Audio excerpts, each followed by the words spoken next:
I'm sure everybody's like, yo, that's easy. I mean, you just sit down on the couch and talk. I think the spiritual battle before each conversation to even get us here was just, it was remarkable how it always happened.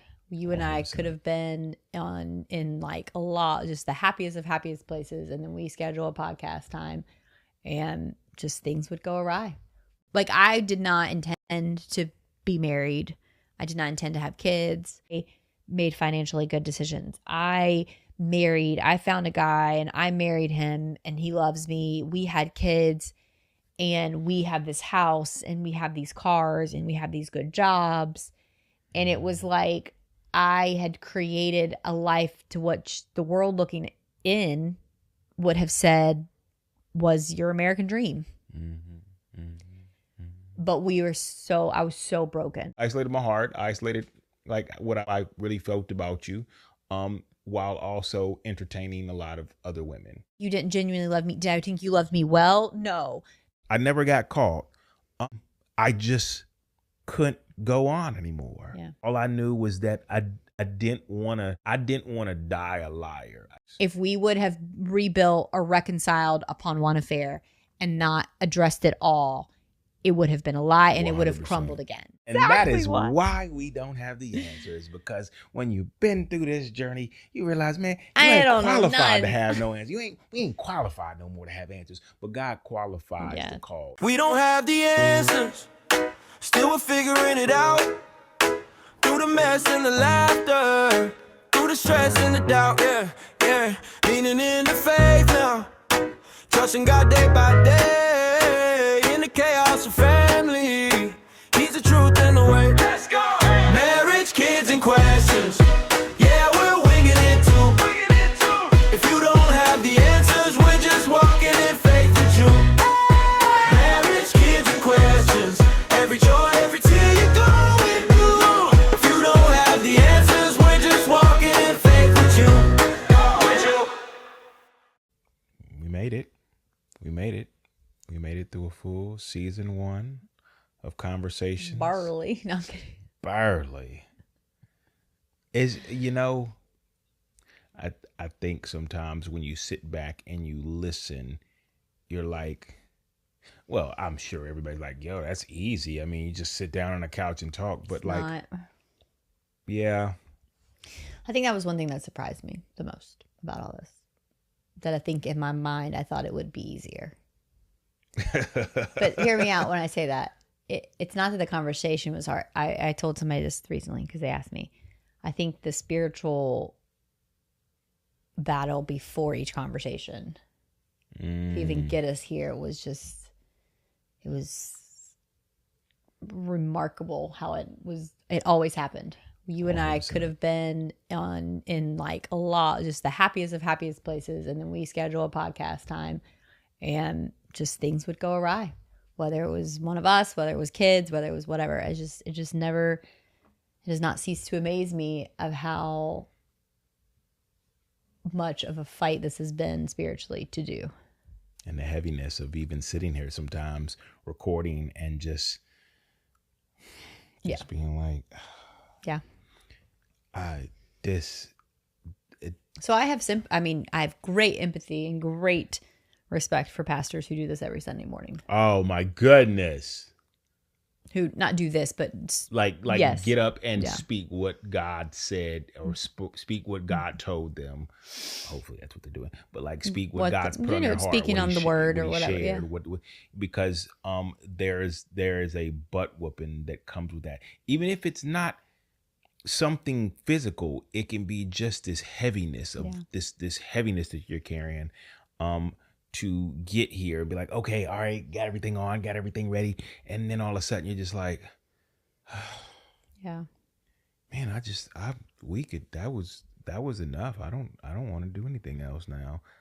Every time I get stuck in the beginning, I'm just like, I don't even know what to say. And of course that's not the battle.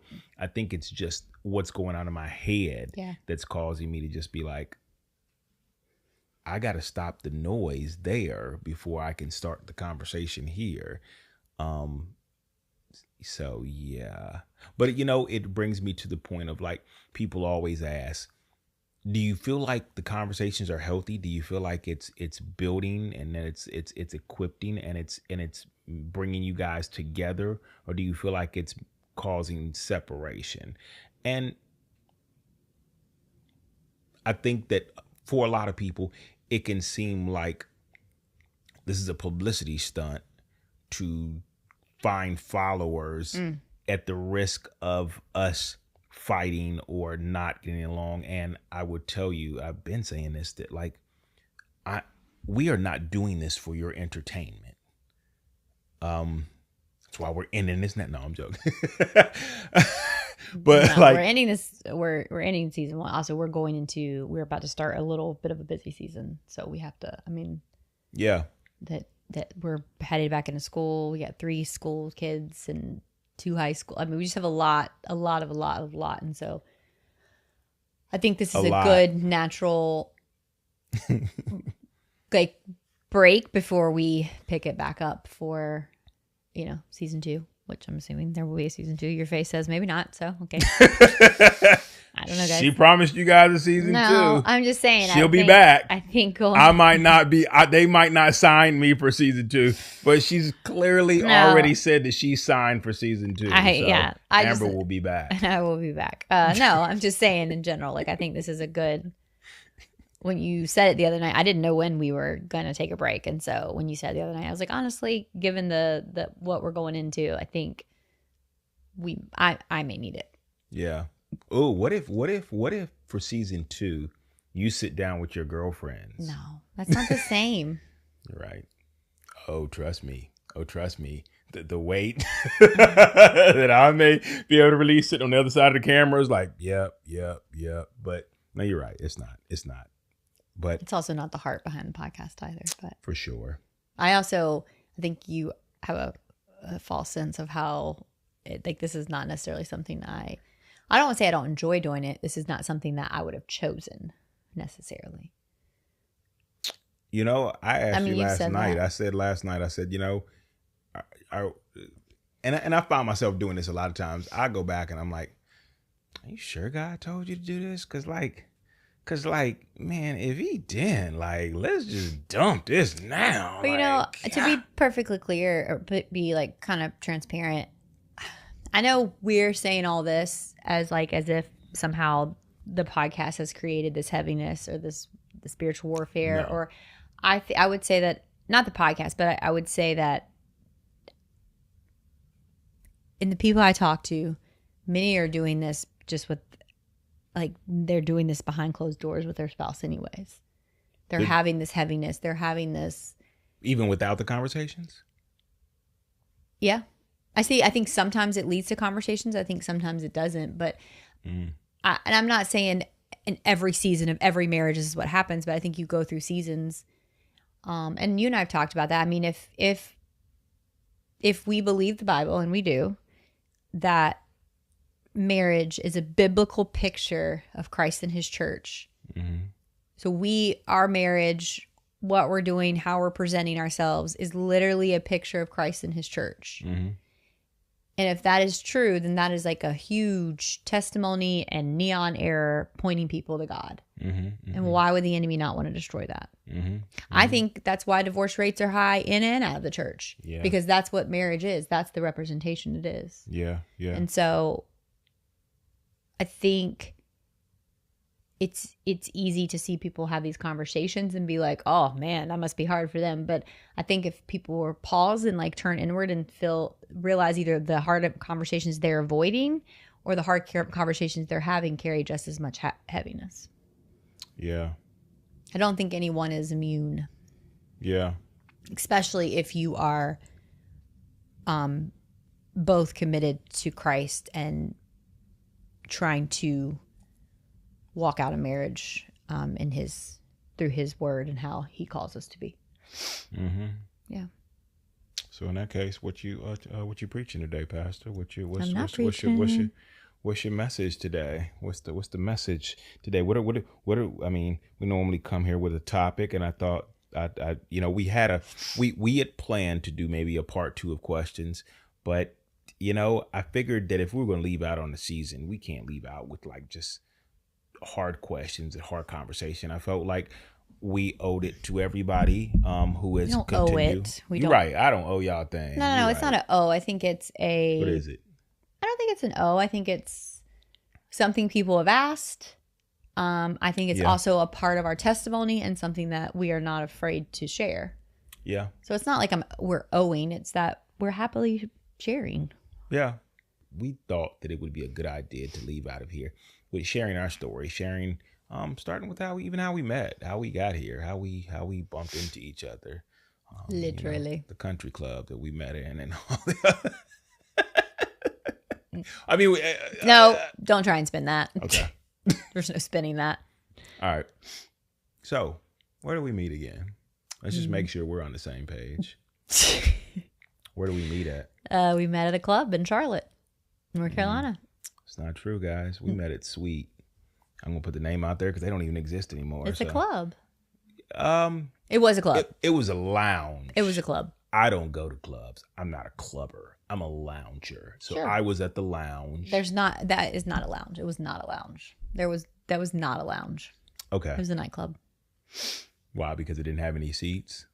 It just wasn't a lounge. Typically, it doesn't matter. We're not gonna. Yeah. Tomato. Yeah. So we met at Sweet, and you saw me and you were like, it's gonna be my baby daddy right there. That's the last thing I thought, but sure, we'll go with that. I didn't even see you. Okay. All right. Do you want me to tell my version or you want to tell yours? Yes. Because I think you're lying. Let's go both. What is your version?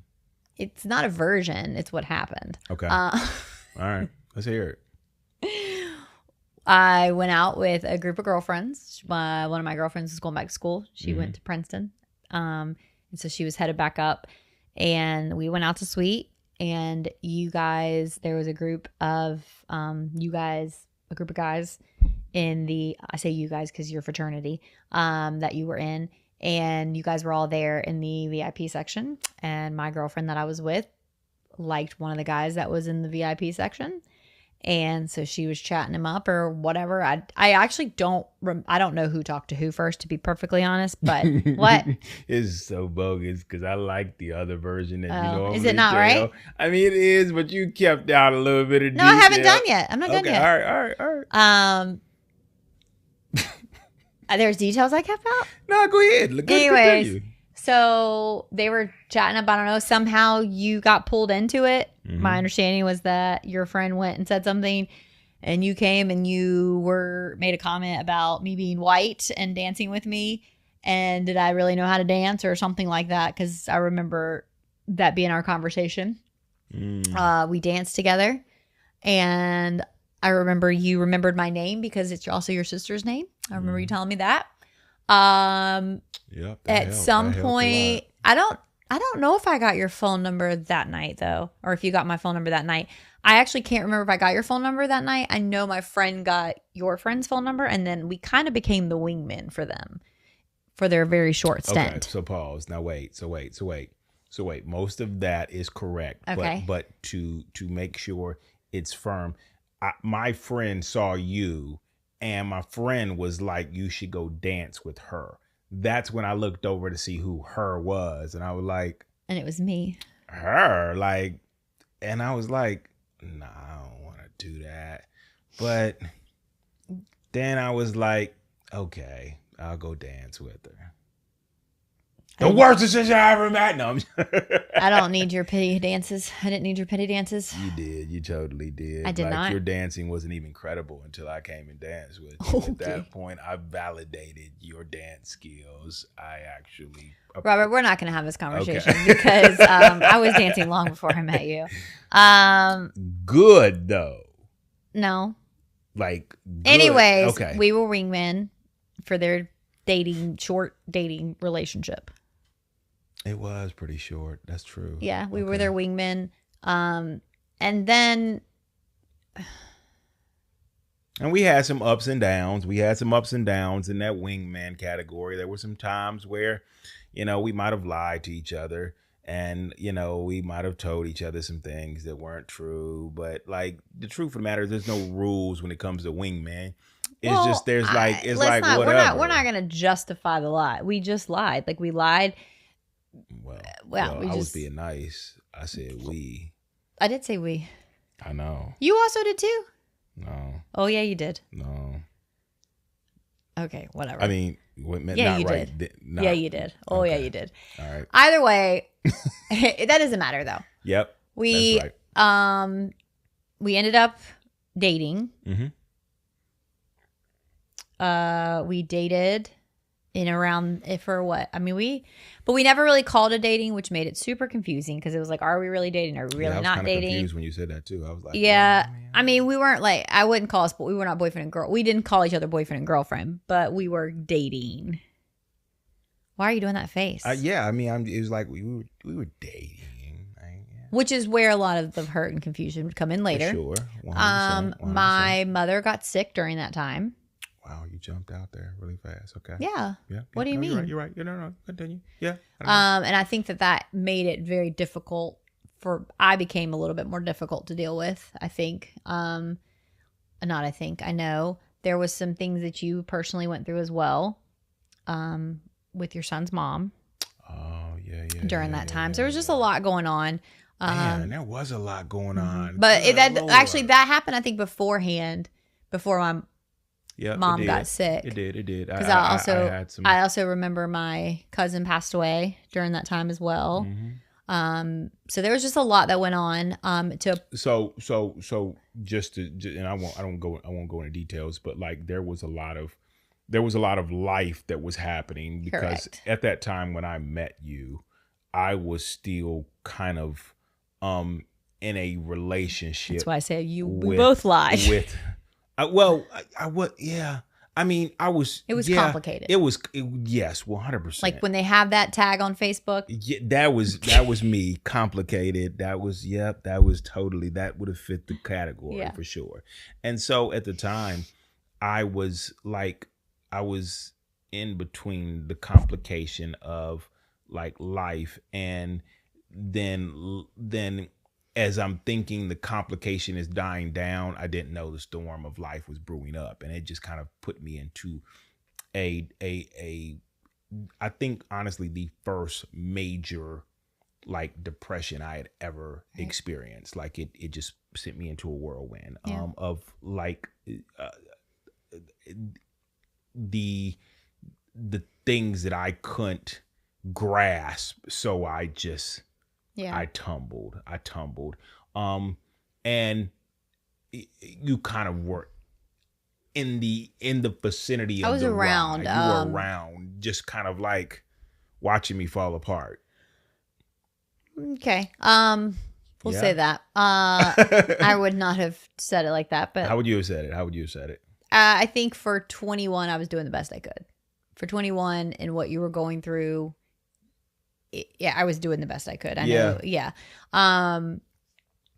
It's so funny because it's like the best you could was honestly like I'm barely making it on my own. Yeah. Like I can't carry or even sit in the heaviness of what he's going through. Like it's so funny because there is an age gap, right? There is an age gap. He's 7 years older than me, so at that point, like it's out there. No, yeah, I just say that to the fact that like where we were in life was very different. Granted, I was pretty mature for my age, but I also had my own mental health issues, and so okay. Sorry, clearly I'm still I am still a little more mature than you. Totally more mature than me. I am the child. Yeah, but so at some point in all of that, you and I kind of fell apart, and we broke up. At some point, I say broke up. We stopped hanging out. I don't know that it's still TBD or to be determined if we were actually dating. I feel like there was so just to hold on, let's add a little bit of context. That's what I call. We were college dating. That's what I call it. College dating. Guys, go ahead and put that in a dictionary somewhere. We're gonna give you the full definition as we talk more. But we were college dating. Wow, that's real. So just to add a little context, at the time when I met you, Justin was probably about 9 months old. 9 8 months months or old? something like that. Yeah. Well, no. When I met you, he was younger than that. Okay, I'll put When it this way. I started, The night I met you, I remember I took a picture. This is kind of a timestamp for me. The night I met you, I had a picture where like he was sitting on my muscle. Yeah, he was only like And 4 or he was 5 like a little months. child. Yeah, he was Yeah, only he 4 or was- 5 yep, months. yep. Because if she was going back to school, that would mean it was January, and if he was born in September, he was only 4 or 5 months. Yeah.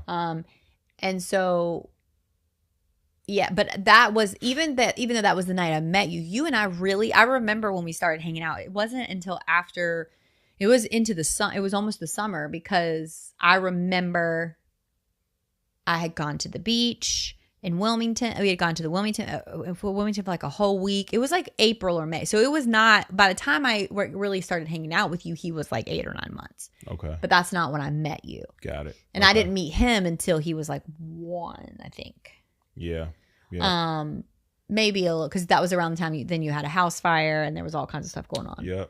But anyways, fast forward, we do end up breaking up probably like a year and a half, 2 years in. I didn't realize it was that long, but as I'm sitting here talking about it, we college dated. We college dated for like at 2 least years, which is 2 wild. 2 to 3, It would have been 3 years. Yeah, that's a long time. Yeah, that's a really long time. 10 out of 10 do not recommend. No, think about it. You're right. Like we did, because there was that gap of like Justin's 4 years older than Madison, and so like sheesh.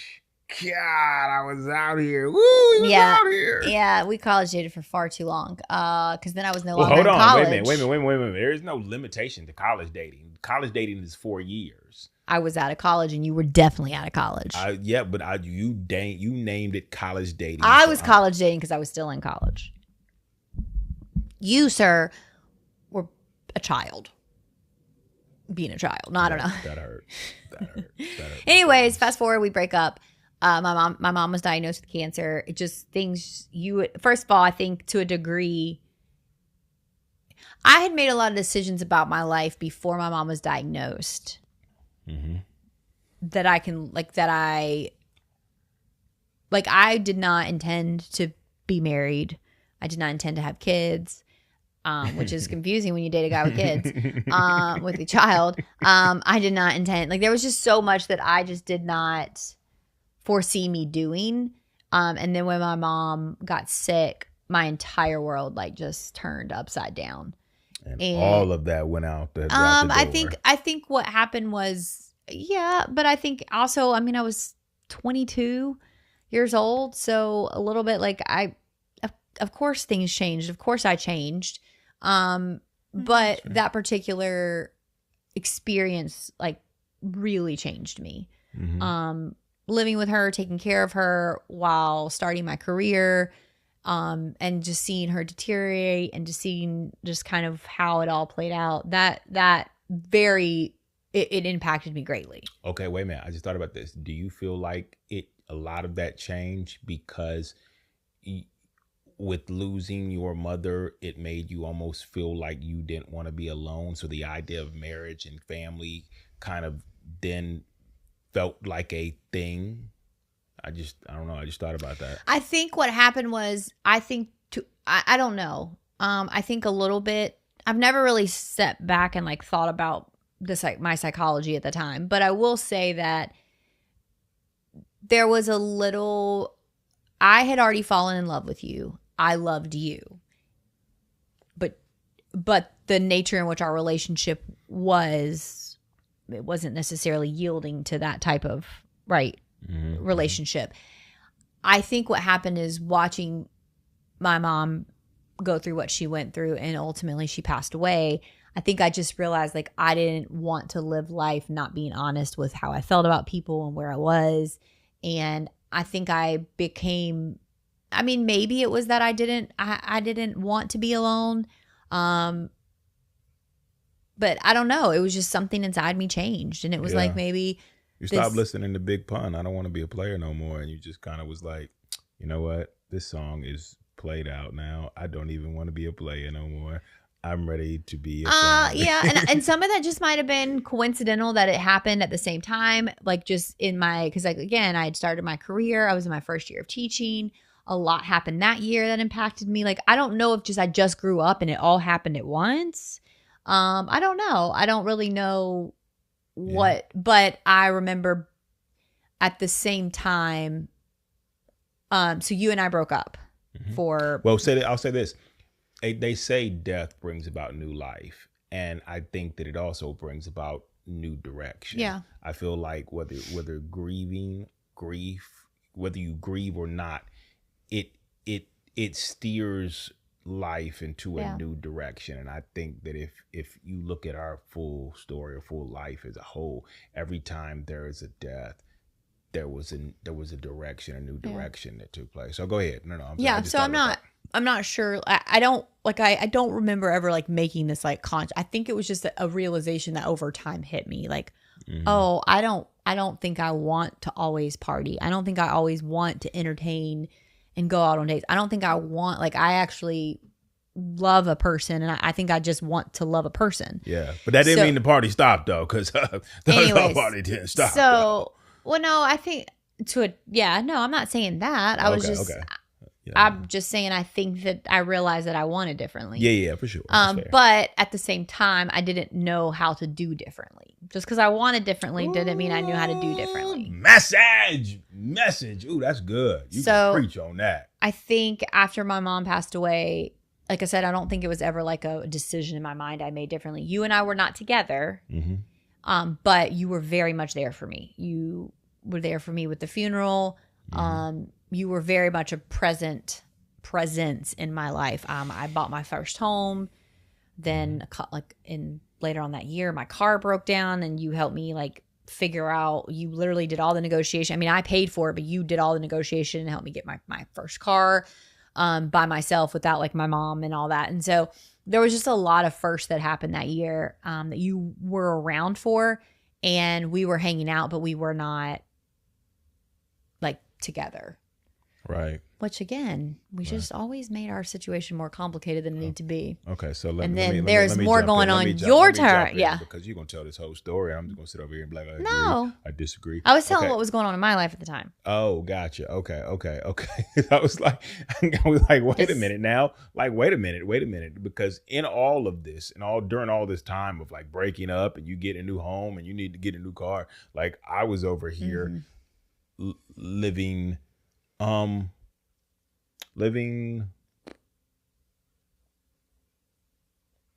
multiple universes. Yeah. I was my primary role, honestly, that I put first at that time in my life was work. I put work like above all. But I saw it as like work had to be the most important thing, because at this point I have a child, and so I felt like work came before him so that I could care for him. As I've said in another episode, of like it felt like that was the work, kids, like it felt like that was my priority list. And in it all, I think I walked away from just a lot of the heavy depression I experienced with the bitterness and a hurt that I never knew what to do with. But I do remember having like this heavy burden feeling towards like certain people.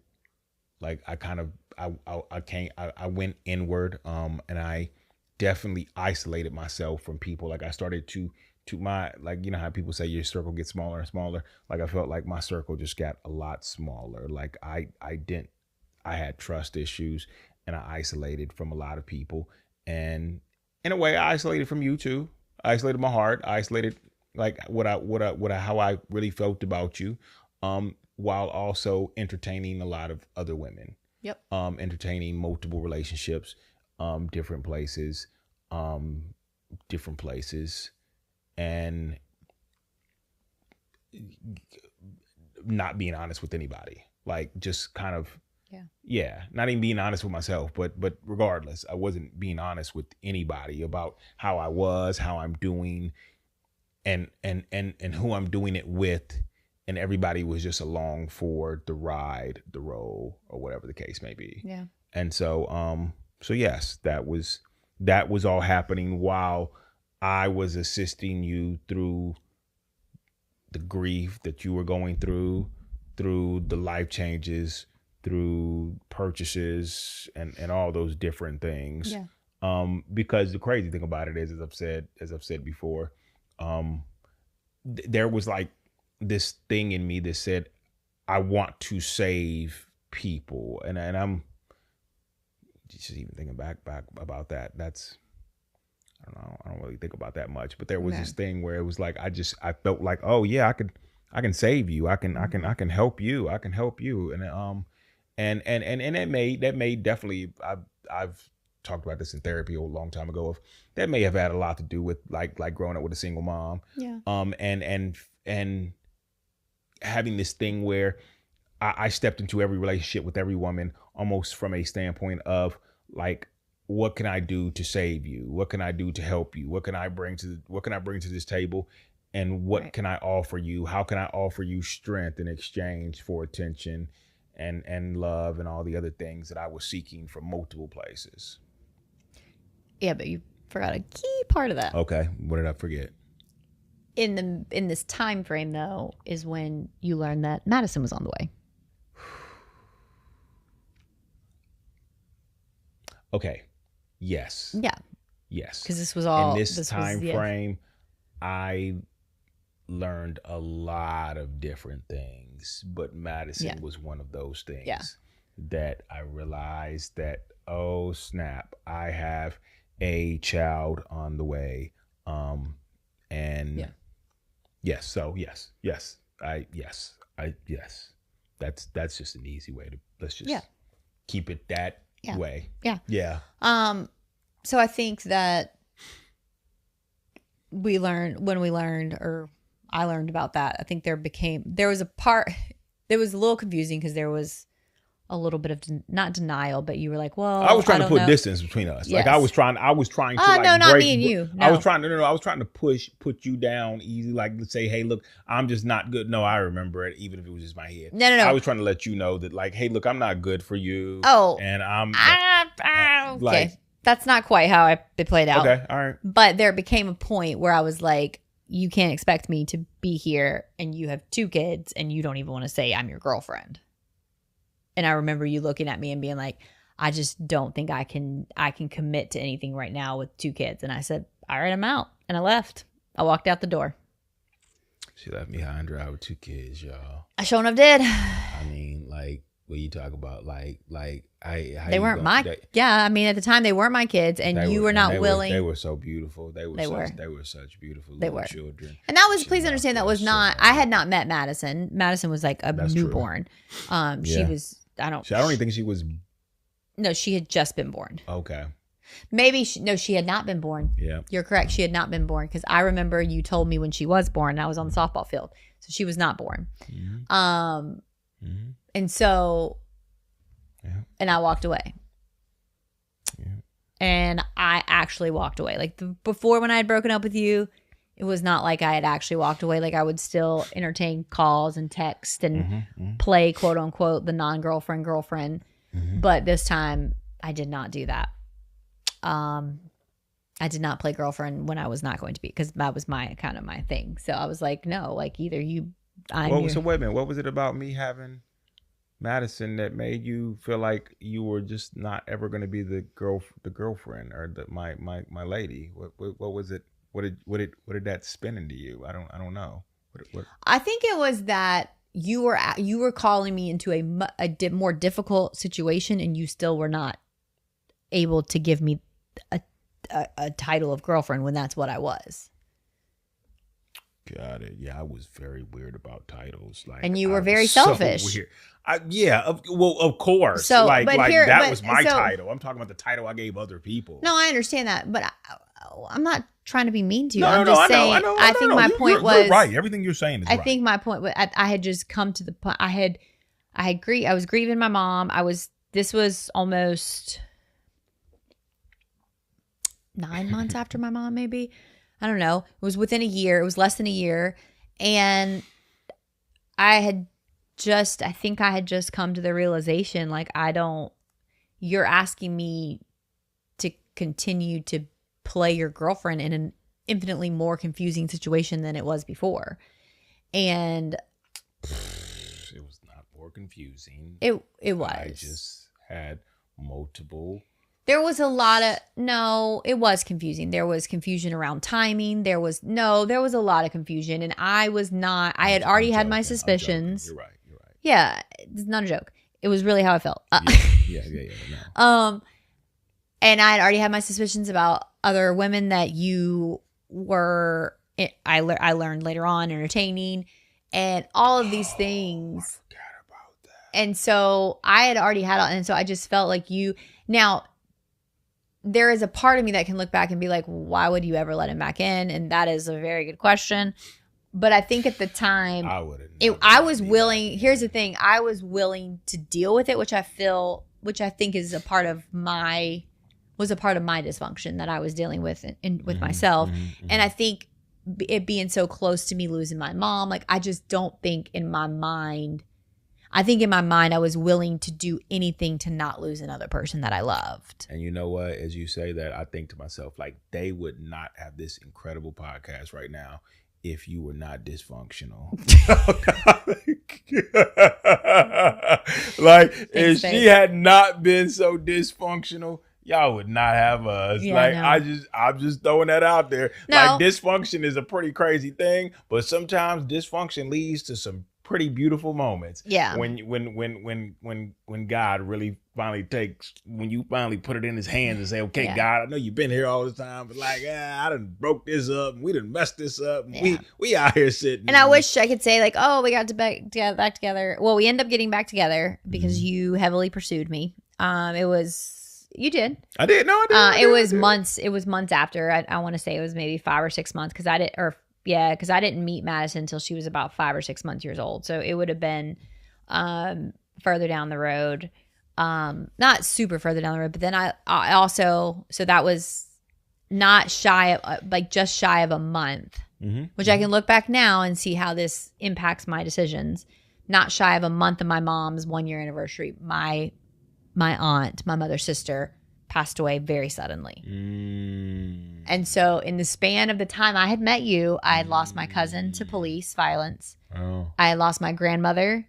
I had lost my mother. And I had lost my aunt. And that was all in the span of the 4 years I had known you.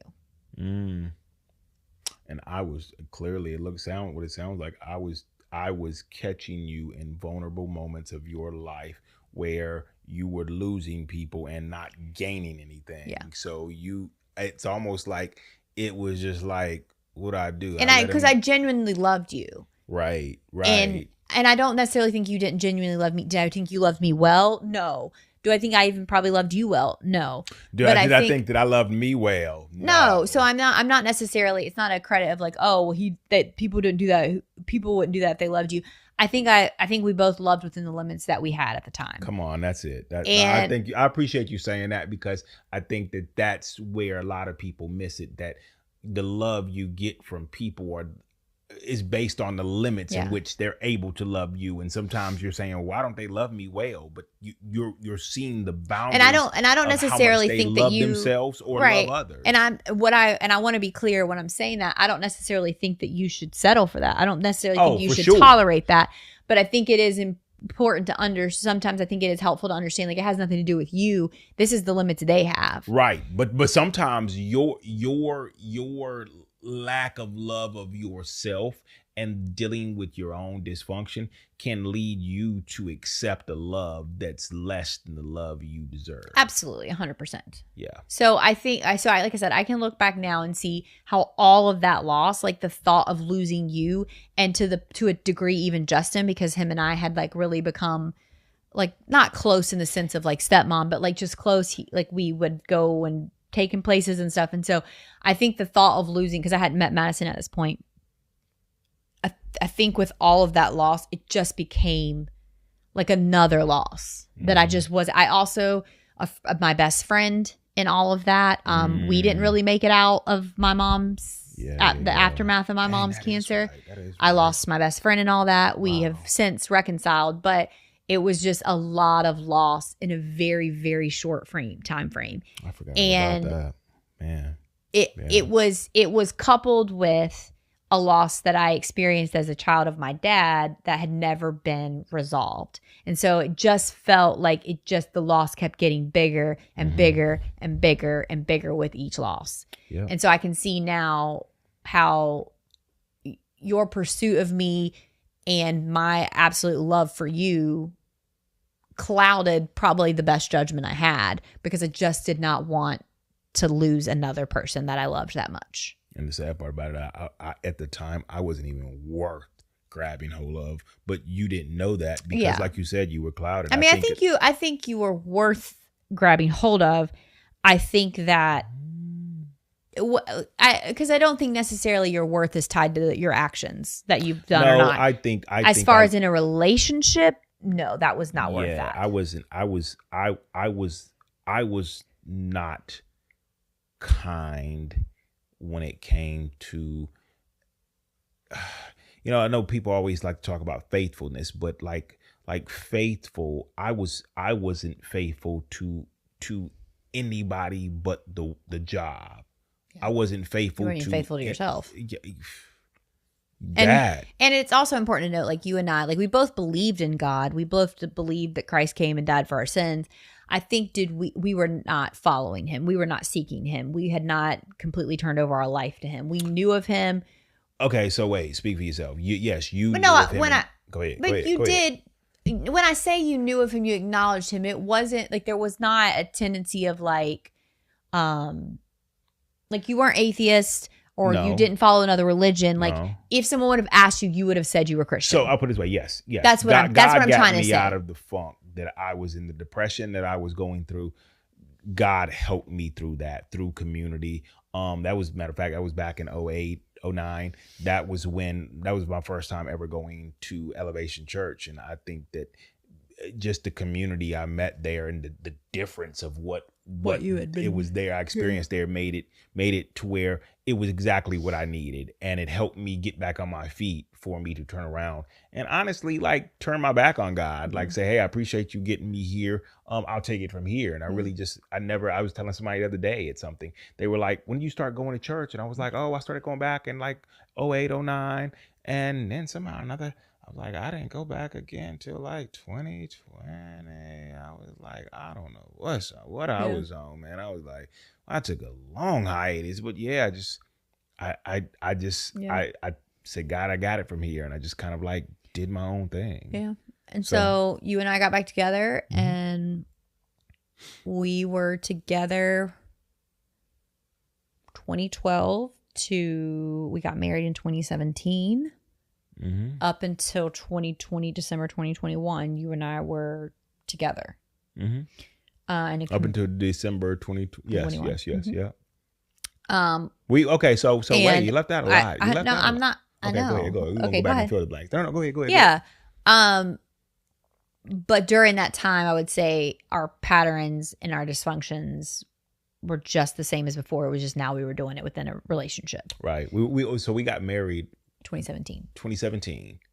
Right. October 7th, 2017. It's always confusing trying to get all these dates. October 7th, 2017. So just because I like to fill in these blanks. I wasn't like the maturity of my creativity has matured a lot. Because my maturity of the creativity of the idea of how I wanted to propose to Amber was so immature.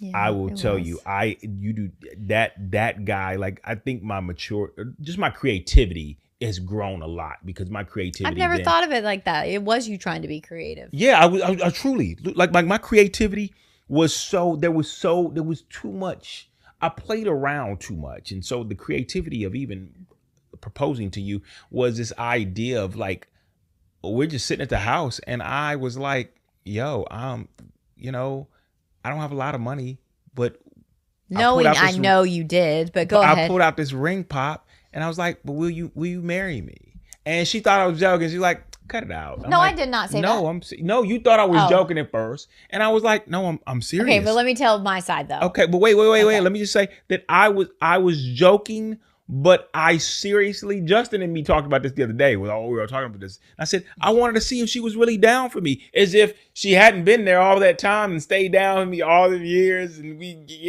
but through all my crap, because I was on some crap like all them years. But like I was like, I mean, if she'll take a ring pop, then she's worthy of a $10,000, $12,000 ring. So I pulled out a ring pop and go ahead. I'm gonna let you take it from there. I know you got that look like It was my birthday. Oh, that is right. I proposed on your birthday. I don't know if it was like my birthday. Yeah, it was like my birthday weekend. I proposed on your birthday weekend. It was my birthday weekend, and I had plans with my girls that night. Yeah. They were surprising me with something. They knew about it, by the way. They were in on. They knew that I was going to propose. I don't think they knew how I was going to do it, but they knew I was going to propose. I did think you were joking initially, but then you like went on and like waxed and waned about how I had to go through all the ring pops to find like the perfect one that's your favorite color and all of this stuff. And I was like, oh, he's serious. And I was like, okay. So I said yes. You made me take a picture with it. Yeah. And you sent it to people. It's not funny. It's not funny. Hey, she said yes. She said yes, guys. It's not funny. So I thought this was a joke. Well, not that it was a joke. I thought it was exactly what you said it was. But I felt like, okay, there's going to be a point in which he like gives me a real ring or something like that. But then he followed it up with, you're not going to wear it out tonight? And I was like, wear what? He's like, you're not going to wear your ring out tonight. And I'm like, no, I'm not going to wear a ring. And so then it became like, I felt like it was like a joke. Like you were playing with me. My creativity once again and was so I spent the maturing. entire, so my girlfriend, by the way, by the time my girlfriends came and picked me up, he had not come back or anything. So I literally the whole night, the entire night with my girlfriends bashed him. We literally, at one point, I was like, I don't know. Y'all bashed me? I can't believe y'all bashed me. The entire night. I literally was like. And they were just like all in on it too? I don't know. No, because it was not like a bashing. Like, it was a very hurtful bash. And so they were like, I'm really sorry. Like, they knew how hurt I was. Dang. And they also knew that like there was more to come, but they just had to sit and act and play along in the hurt. Yeah, so like there was like a song I remember that came on. I remember just eating and the song came on and I was like, no scrubs. No, it wasn't like that. I can't remember what it was, but it was something about a married or something like that. And I was like, I mean, I might be getting married. I don't know. I said, I literally felt like I don't know if I'm engaged. I don't know. Like it just felt a little bit. Again, it kind of felt like when we were dating, like you don't even want to be my girlfriend. You don't want me to be your girlfriend, but you want me to be your girlfriend. Yeah. So you don't really want me to be your wife. You want to give me a ring pop. So I think it just, so all of that, so that all happened. And can I just say something? Eventually, yeah. Let me say this real quick. For anybody who may have thought that they were going to like end up with me, just know that like you dodged the greatest train that she didn't dodge. But like look at this as the blessing that God closed the door on. Wow, so you're saying he did not bless me. But listen, somebody had to get hit. Anyways, so, either way, I think that, no, I mean, to be fair, I mean, again. Hey, listen, the perseverance though, you get the perseverance of the decade. Can I be honest with you though? I hate that about myself. People will say that even with like things I've been through. You're so strong. And it's like, hey, have y'all ever thought that strong people don't want to actually be strong? Have you ever thought that like we actually don't want to hold all this? Anyway, that's fair. So that's fair. But you still eventually it doesn't downplay that you like you have, and I'm just really thinking about this, and I'm being serious right now. I'm really thinking about how like you've really persevered through things that you probably don't even get enough credit for, like actually saying like yeah, that's really my life. Like I didn't choose that, but that's just Yeah. like kind of how it played out. So I appreciate you. Love Thank you. Continue. Thank you. Yeah. By the end of the night, I think you had curbed some of your creativity. I did. Oh my goodness, because I had a second round Yeah. with another fake ring. Yeah. Listen, my creativity was on the I don't boo-boo level even- in that time. I don't even understand But what like, I was I don't gonna even do. know how. Like, listen. It's so funny how your girlfriend's like, okay, cut the act, cut the second stage. You need to go directly to the third act. You don't have time. It's falling apart over here. Yeah. I was like, So they did do that, thankfully. They did. Thank They you, did. ladies. They did. You know who you are. And then and then you did end up proposing with a real ring and a gorgeous ring. I did. But it wasn't even about, for me, Came through. I've even said this. And I had it the whole time. It wasn't like I had to run out and grab something for real quick. Like I had it the whole time.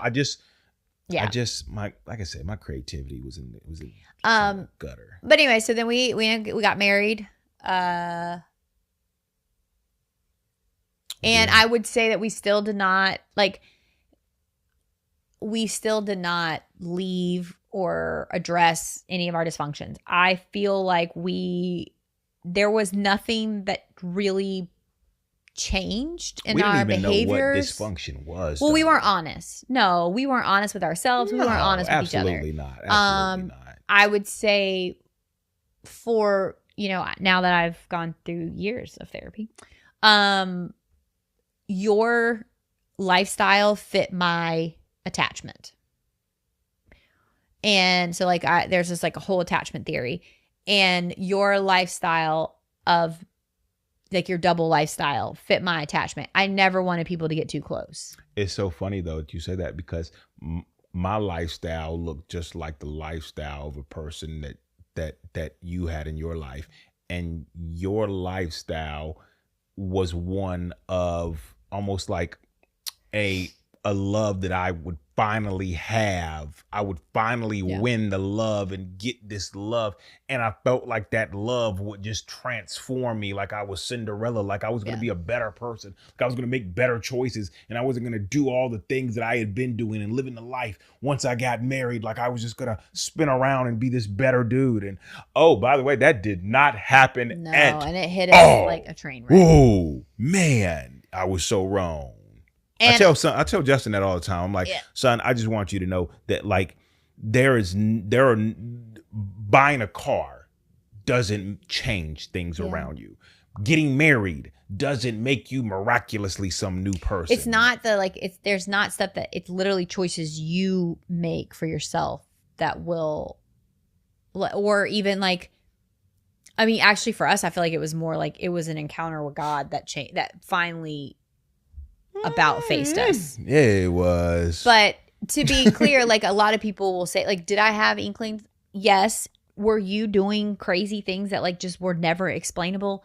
No. And so even when accusations would come my way, where people would address me or would say things, which happened once or twice, you covered it up enough that it was like, I just don't, like, it wasn't like you weren't ever coming home at night.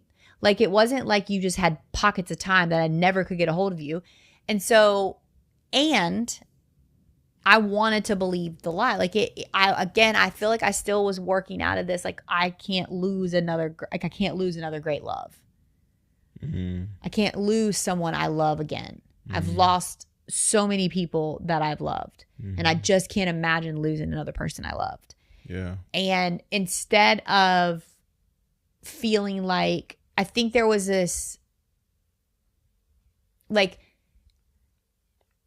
so I don't think I ever, like, I never really knew, but I think at the same time I can look back and know that like my body knew probably, like I knew, I don't, because the people were like, well, I knew, I just didn't want to, I was living in like such a different world. It was like, I don't know. But okay, but do you feel like your body recognized it? You wanted to recognize it, but you felt like maybe you could win this time around when it came to the relationship of the men that have been in your life?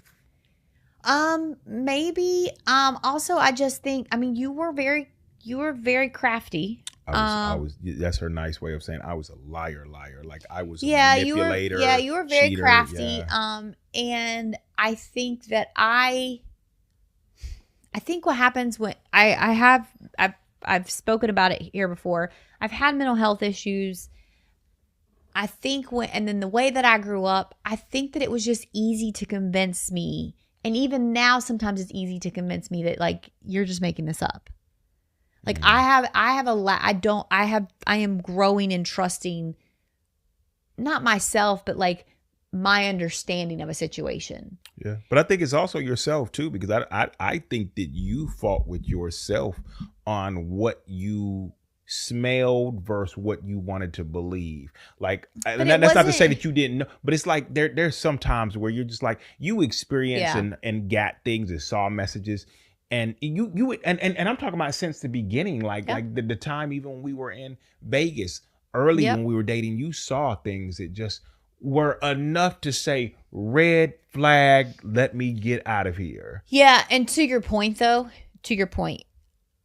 before you and I reconnected after Madison was born, I was living a life similar to yours. Yeah. So it wasn't like I had a foot to stand on at that time, a leg to stand on. That's what it's called, a leg to stand on. So I really didn't have a leg to stand on unless I was ready to leave my life. And I wasn't ready to leave my life at that time. It was not until after my mom passed away and things started changing for me that I was ready to leave that life. That's why we couldn't have a Hosea story, because like God couldn't get through to either one of us and go and buy the other. Like we was just out here just on some crap. Go get your man. Nah, I'm trying to go get this other man. No, but I don't even think it was about getting a man for me. For me, it was never about quote unquote getting a man. It was allowing someone to get that close to me. Like I wanted so desperately to be loved, but I did not know how to be known. And you always used to say that to me. You were like, why am I not the one to be chosen? Like, I'm never chosen. I'm never chosen. That is something that I've struggled with a lot. You used to say that. I don't want to say that you still say that, because I said I used to struggle with that a lot. It is something that and so to a degree, I felt like you had chosen me. Mm-hmm. So after we get married about 6-7 months later, which this was not unplanned, I was very clear that I wanted a child. I was nearing 30 and I was like, I want a child. We got pregnant with Harley. Mm-hmm. And I think that for me is like the turning point for me. It happened much earlier than I feel like it did for you. Right. But I think it's because all my alcohol was removed, which I had used and overused, which we've talked about on here. Right. You almost use it as a distraction from everything. So the second your distraction or your vice was kind of, one of them was gone, it was almost like, dang, now I'm seeing more clearly and I don't want to, but I ain't got no choice. Well, that, and then when I had Harley, I think there was something that happened in me. And I say this a lot, that like I began to look at my childhood and what I experienced and realize just how dysfunctional it was. You and I had a conversation the other night and I was like, I don't think I knew, like you were like, did you ever want your dad to change? And I was like, I don't think I knew my dad needed to change. I don't think I knew, like I knew that it didn't feel good, but I never would think like, oh, if he just would do this, I would feel like I just wanted to be chosen. I just wanted him to say, I'll stay for you. And he never did. Right. I never, like there was just certain things that I just wanted him to choose me. But I was willing to accept him how he was. Now, I don't know why that is. I think it was just because maybe how young I was, or I'm not sure why that was. I'm sure someone. I'm sure there's probably an immaturity in all of us in certain aspects of life where we can't see past the BS in our lives because we keep desiring a different ending. So we'll keep running it back, expecting a different ending. The other thing, though, is I think back now, and I've said this too, the neighborhood we grew up in, the friends I had, they all were having the same sort of issues I was having with their fathers and or mothers.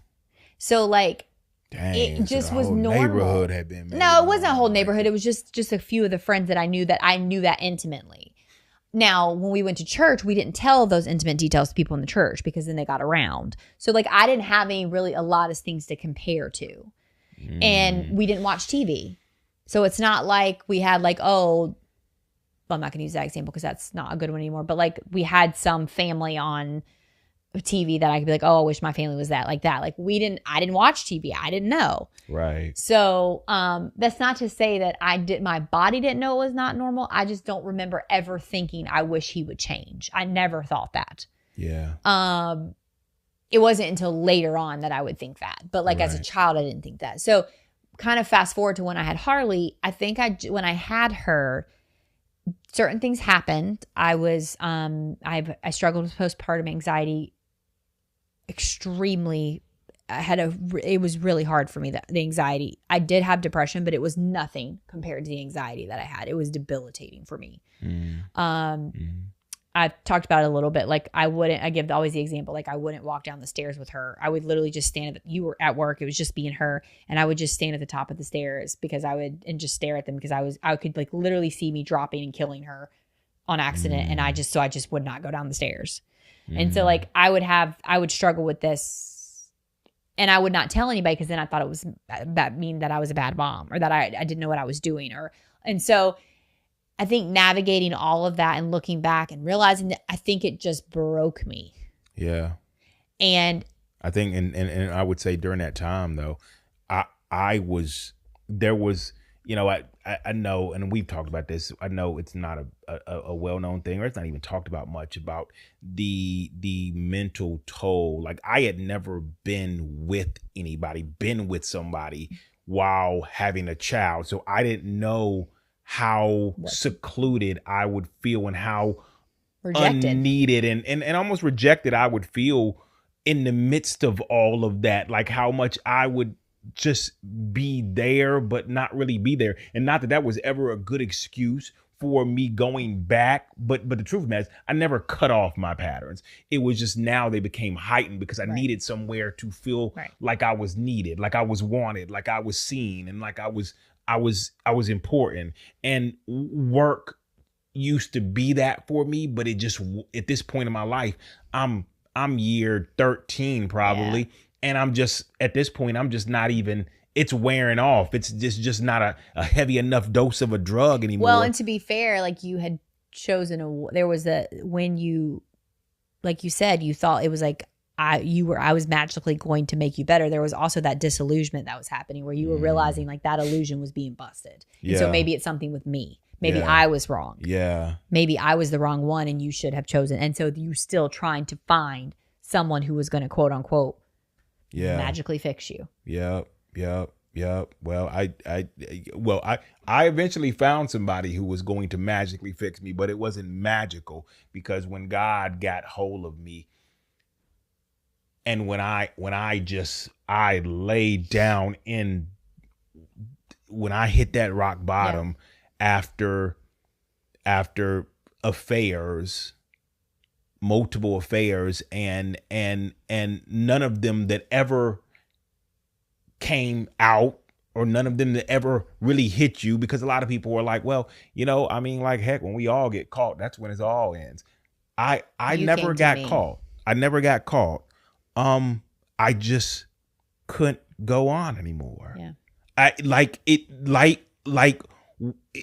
And ironically, that was all, I don't know if this is ironic, but kind of going back to what you said earlier, that was around the time that you lost your grandmother.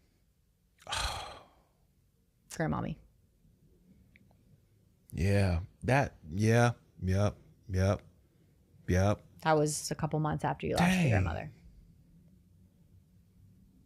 Dang, I didn't want to do that right now. I'm sorry. I'm sorry, babe. Dang. I'm sorry, babe.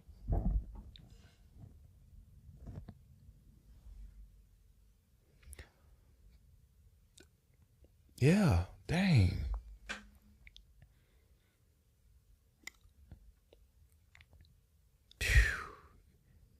It's so crazy that like you just said that and it's like, dang, I forgot about that piece.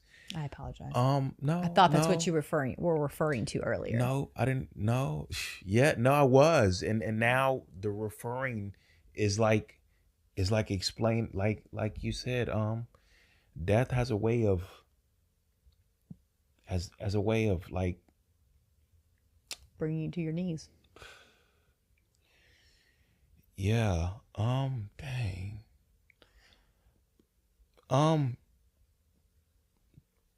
Yeah.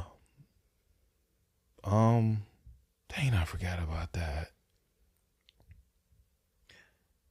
Honestly, I don't think I've ever really, I don't think it's been a while since I've connected the dots of like how that how it got like life just I was drowning, and then that just sunk me, and I had a hard time. Like, it was hard to balance the lies amongst everybody while also dealing with the death of I've had two people in my life that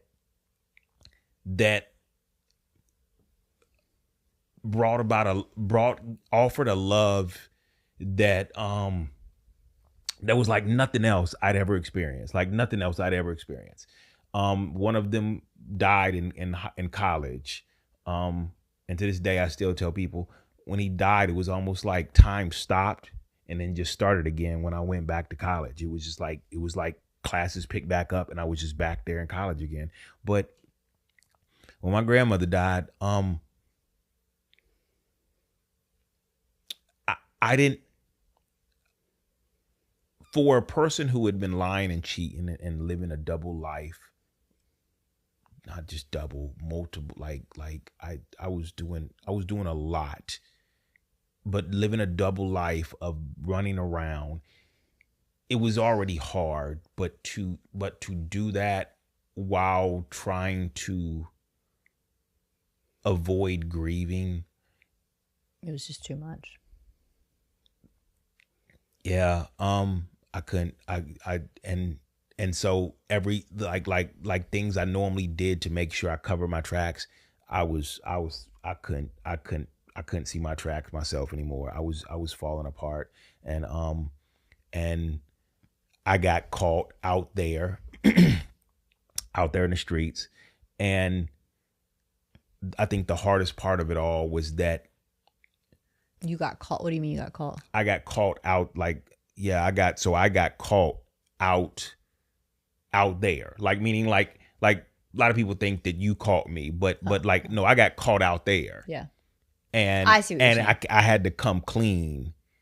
And in coming clean,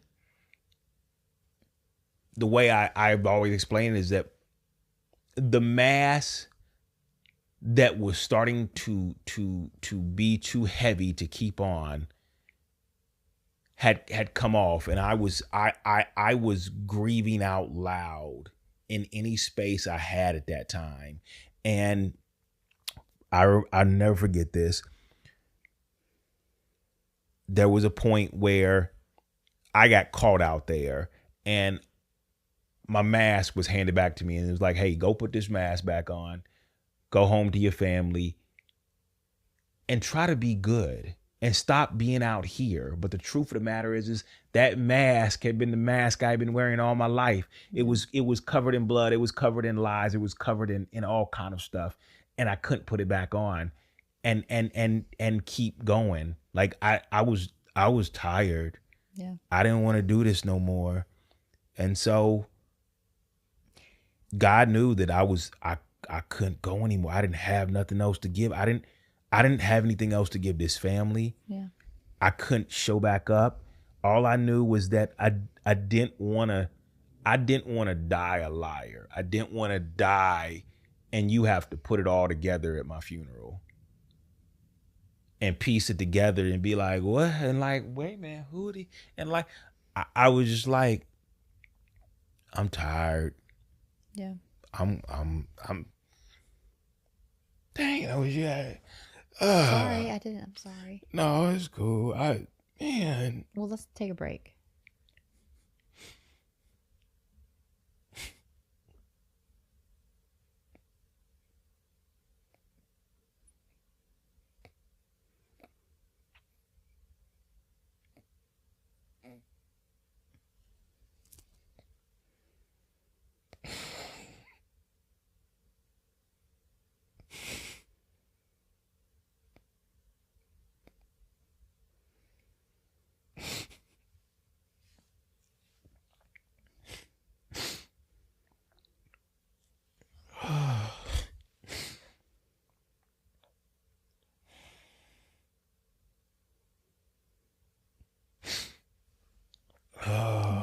That's not your fault. No, that's not your fault.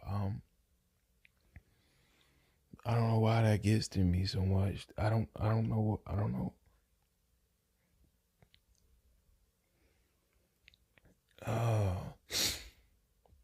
I don't know why that gets to me still.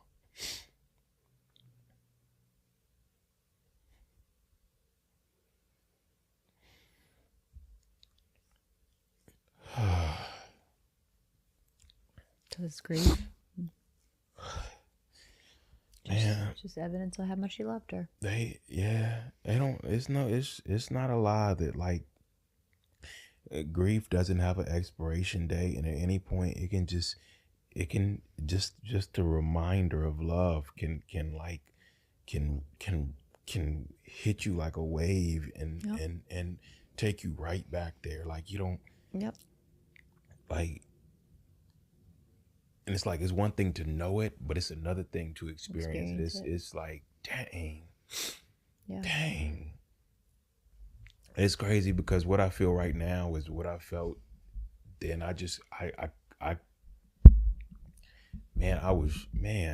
It brings me back to like how much I struggled, how much I was struggling in my own sin, in my own wrongdoing, in my own not being a good husband and a good father, and just like and at this point now I'm just frailing in the wind.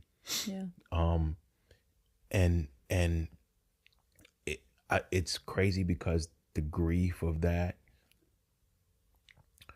brought me to a place where I wasn't just grieving like my grandmother. I was grieving everybody I'd ever done wrong, Yeah. everybody I'd ever hurt, everybody out. Like I was so raw that like I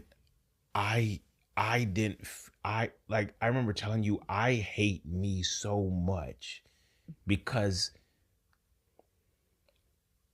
it was like I saw the pure ugliness of me despite the love that I had been given by so many people, and I couldn't stand the way I looked. I couldn't stand who I was.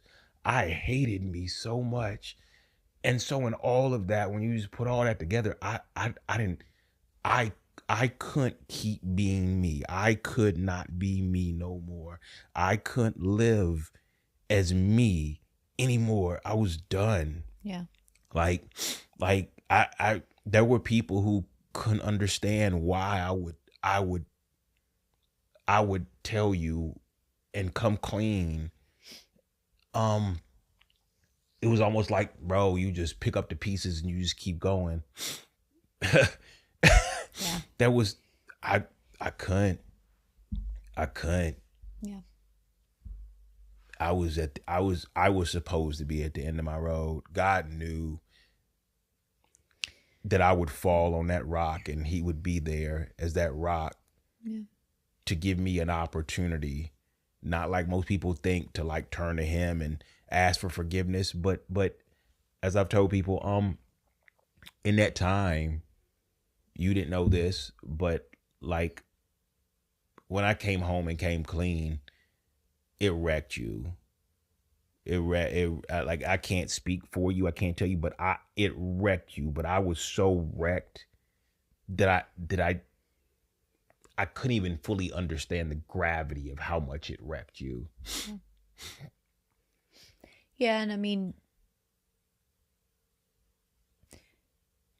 to be clear, not to be clear, but like during that time, and even before her passing, I was still going through postpartum. And I knew something was not right. And I knew that we were not right. We had had just the conversations and things that had been said. I knew we were not right. And so I think when it all kind of, the chips fell, when they did, it absolutely destroyed me. Because I think for me, it was a full circle of, I've lost somebody else I love. It was like another loss for me. And I think that it gutted me. I had made mistakes as well in our marriage. I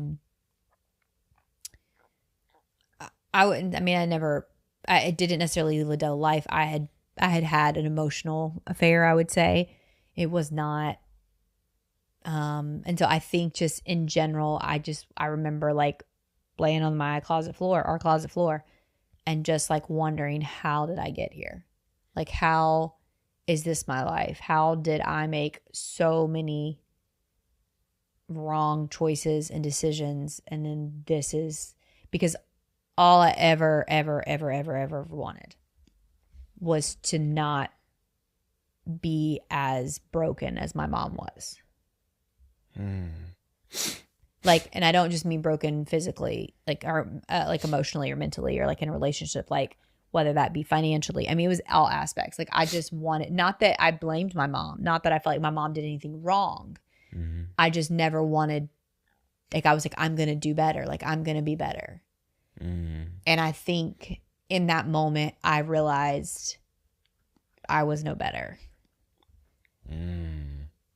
And I think God had to bring me to that end of the rope, because I was still trying to do it my way. And I was still trying to make it, like, I made financially good decisions. I found a guy and I married him, and he loves me. We had kids, and we have this house, and we have these cars, and we have these good jobs. And it was like I had created a life to what the world looking in would have said was your American dream. Mm-hmm. Mm-hmm. But I was so broken. And at the time I went to therapy for a little bit after having Harley, but then my therapist had her baby. And then we went through COVID. And so I like had stopped, and just realizing, like, I feel like for 3 years straight, I just was like in a daze. I was a shell.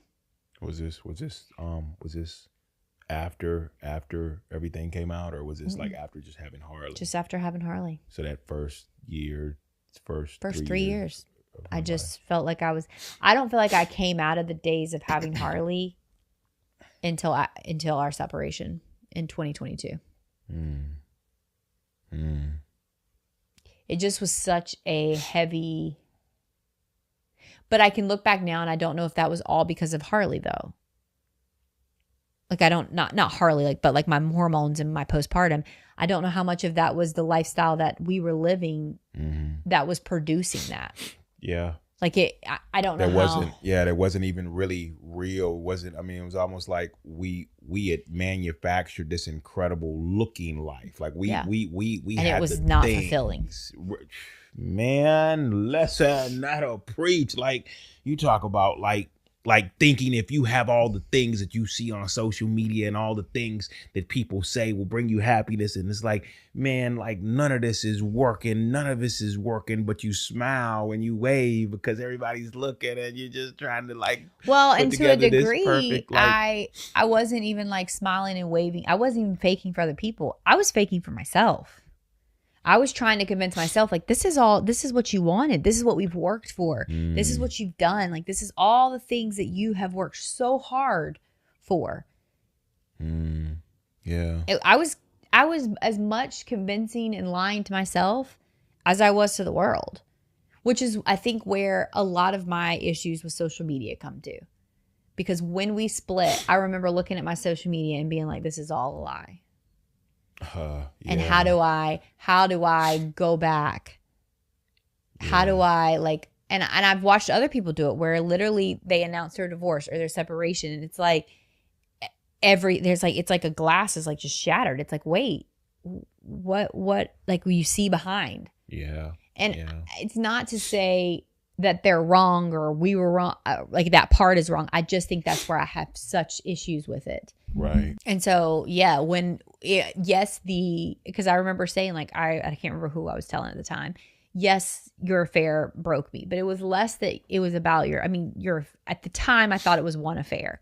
It will come out. Yeah. But hold on. Yeah. At the time I thought it was one affair. So yes, your affair broke me, but I think it was less about, yes, it was a part of that, but it was more that your affair and your coming out about it to me almost shattered this glass kind of world I had created. And it was like it had just, everything had come down. Everything had fallen apart. And it was like I didn't have anything. Yeah.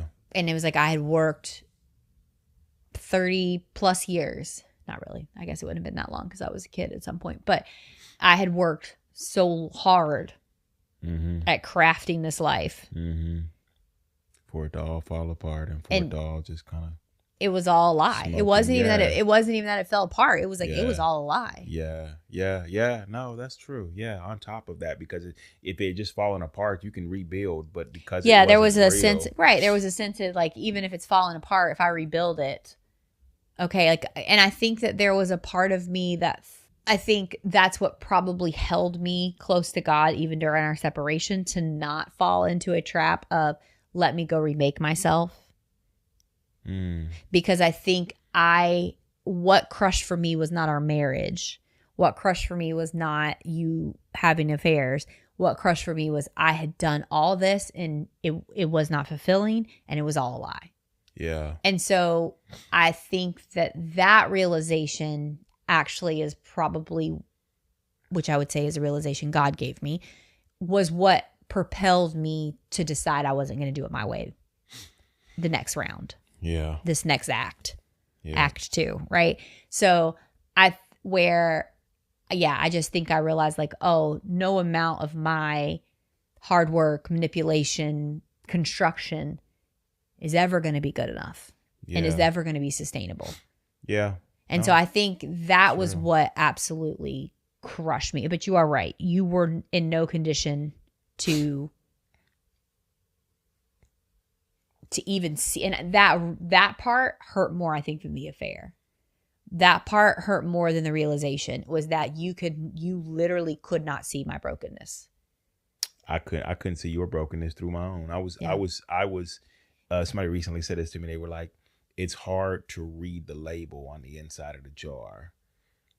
I was in a fog and a spiral of, as I like to say, I knew I hated me. I knew I didn't want to keep going. I knew I didn't want to keep doing this life. And so to see others at the time where I was spiraling to my death, it was hard to really even be there for anybody, because I really felt like if it hadn't been for those conversations that I had with the people who saw everything fall apart, my sister, my neighbor, if it hadn't been for them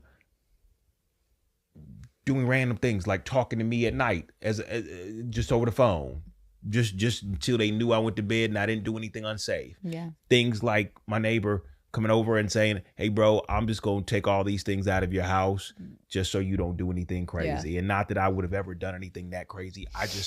I really wanted to go to bed and never wake up again. Yeah. I wanted to go to bed and just I didn't want to wake up and have to deal with anything anymore. I didn't want to fight you over anything. I didn't have any fight in me. I think the hardest part was that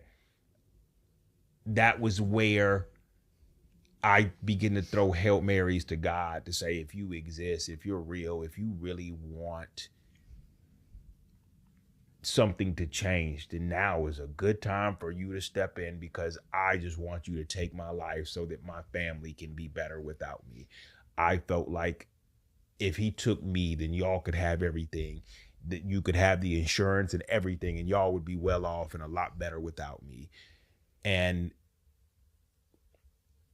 what I didn't expect was that God would agree that I had to die. Yeah. As I told you later, I was like, he agreed that I needed to die. The question was how. And that was where the road not to, as people like to say, oh, the road to y'all's reconciliation. Nope. No, there was not. That's not where the road to to dying to who I was, dying to who I had been, dying, taking the route that God had for me and pushing all the chips in and saying, God, you can have my life. I don't want it anymore. And the time of what happened after that, and how for the next year and a half of starting off that year, trying to run away from each other, trying to run in opposite directions. The part that I didn't foresee was the part that you said, like later you found out, was that like what started as like I had another relationship. I what's the word? An affair. An affair. I had an affair. I didn't know where you were going. One affair came out to multiple. But it didn't come out. That's not true. It did true. come out. You're right. Yeah. I'm sorry. Yeah. You're right. No. I think that. So what ends up happening on my side is much different than your side. Mm-hmm. And so that's why I kind of stopped and said, "Are we about to address both sides?" Because this one was, this one was they're on their way. Was more where you say that's where our reconciliation. You're like, no, on my side to a degree it was where our reconciliation started. Mm-hmm. And I think that was always the hardest part for me. And it still can be a hard part for me because it was like, he's the one who broke us. He's the one who did all these things. Why was I the one that had to stand? Yeah. But God was very gracious in that all with me for a year and a half. From the beginning, God had kind of like when we started going back to church together, not together, we just started going back to church. And I had no one else to turn to. I turned to my family, and they pointed me to God. And when I really he had given me, I don't think I knew. I mean, I think I knew it, but I couldn't have explained it at the time. He had kind of given me a promise of he was going to reconcile us. He did not tell me. He did not tell me that. He told you a version. He did turn you a version. He gave me a version. He gave me a version. It didn't sound like I'm going to reconcile y'all. He just told me that I couldn't leave this house. No, I'm talking about when you had when you were you were praying, and I guess I don't know if you were reading the Bible or if something about the cup. God, take this cup for me, and you were like, I asked him to take the cup, and he's not taking the cup. Oh, yeah. You woke me up at 7:45 on a Saturday morning. That was no. Okay, so let me tell you why I did that though. I woke you up. And it was crazy for me. So know that I didn't wake you up just because I wanted to. No, I know. I woke you up because I was down here in this guest bedroom. This very room that we podcasted in. We podcast in. And all of a sudden, out of nowhere, he made sure I heard him loud and clear because it was so loud. I'm like, everybody in this house had to have heard that. He was like, I don't want you to leave this house. So you didn't tell me that part. He never told me. You never told me that part. I never told you that? No. And I'm sitting there and I'm like. No. You never told me what he said. No. What? I ran upstairs to the bedroom. I'm like, did you hear that? What did he tell you? Right.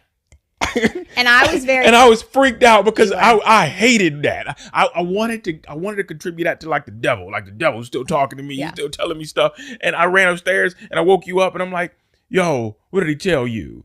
That's what you heard. What you didn't know was that he was like, no. And so I wanted to just write that off, whatever. And you tried. I tried. I was like, for a long time. Whatever. And it wasn't even long. I would say. It was about till June. Within a month. Within a month, no? Nope. It was till June. Okay. Here's how I know. Well, I'll put it this way.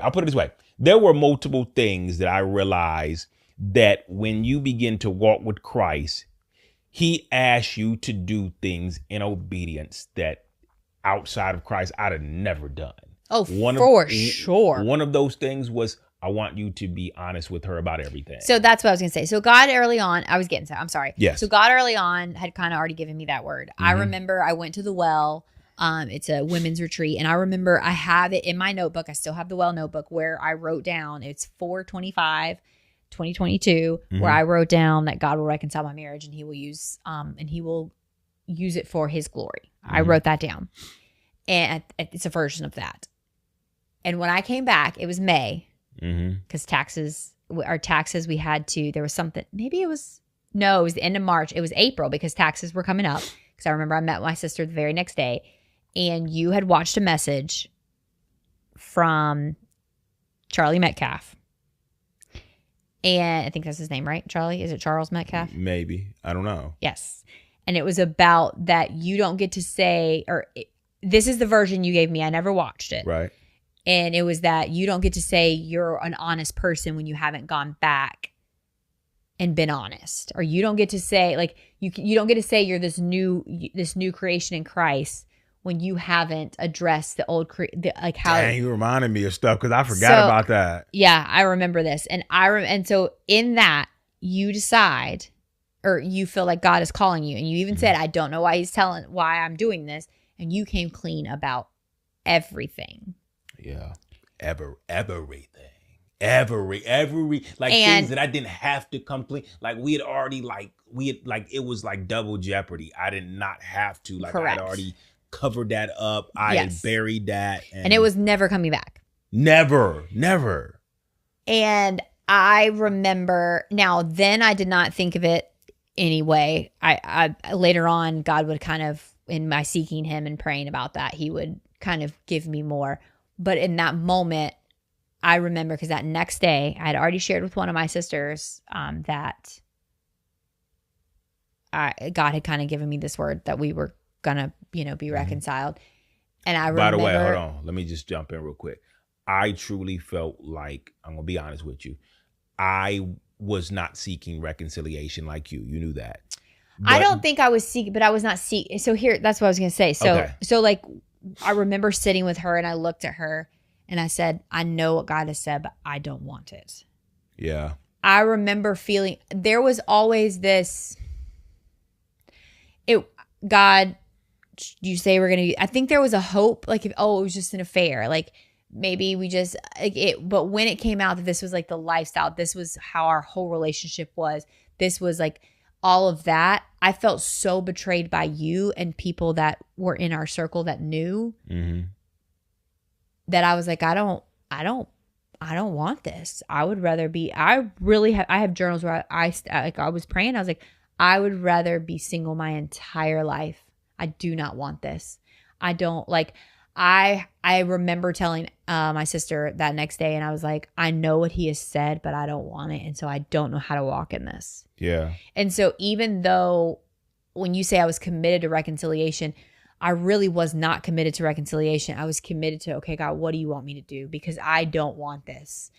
I might love him, but I couldn't even look at you. Yeah. And God had already given me so many different, and he would continue on to give me words that honestly, here's where I can look back now and say, had I not followed what he was calling me to do, I would have made what he was doing either impossible and or harder, because I would have hardened your heart towards me. Yeah. Well, I'll tell you, my heart was hardened towards getting back together. Right. But had I done certain things, had I moved certain ways. So for instance, you were deciding that you were going to go and get this house. Yeah, you were going to move out. I did. And I remember God, I prayed about it. And I remember God very clearly saying, because you would come to me for paperwork from our taxes or something. You needed something. And I remember sitting at work crying, sending you the information, because God says you give it to him and you don't say anything. You don't tell him. You don't try and convince him. He knows what I said to him. You send what he's asking and you do it cheerfully. Not necessarily behind closed doors, but to you. He had I was still to make you dinners. I was still to, I remember him saying you are his wife and you are to continue being his wife. Yeah. Now, I want to be very clear when I say this. Yeah. God was not asking me to be your wife in a sense of sexually at all. That was never asked of me. Mm-hmm.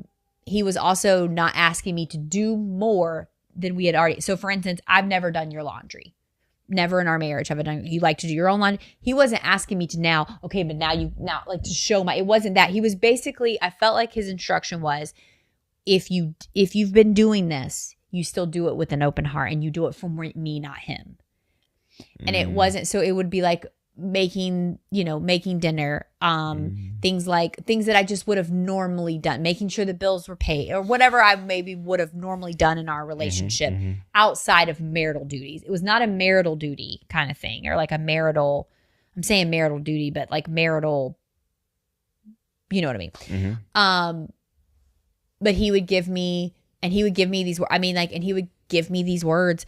And I remember seeking him and just being like, why can't, because I would get angry because I know people who are divorced and they've gone on and they're in a happy second marriage, or they found someone that loves them. They found someone that's not right. And I remember going to him and be like, why do they get to do that? Why don't I get to do that? And I remember him so clearly being like, because then you'll say it was you, or you'll say it was that other person. And I need you to know this is me. I'm building this. And I think the hardest part through all of this is I knew what he was saying and I was obeying. Yeah. But the things that you were saying and that you were doing were still hurtful. Yeah. The things that you were saying and you were doing very much contradicted. Like you were saying, I was not seeking reconciliation. And I wasn't necessarily, I wasn't necessarily seeking reconciliation. I was just seeking God, and that's what he was leading me to. Right. But the things that you were doing and saying very much contradicted that. Right. And I had to, because I remember I have so many of these stories, so I'll keep them short. Yeah. No, but the other one I remember is I don't know how I saw this on Facebook, but it was Kelly Clarkson in an interview.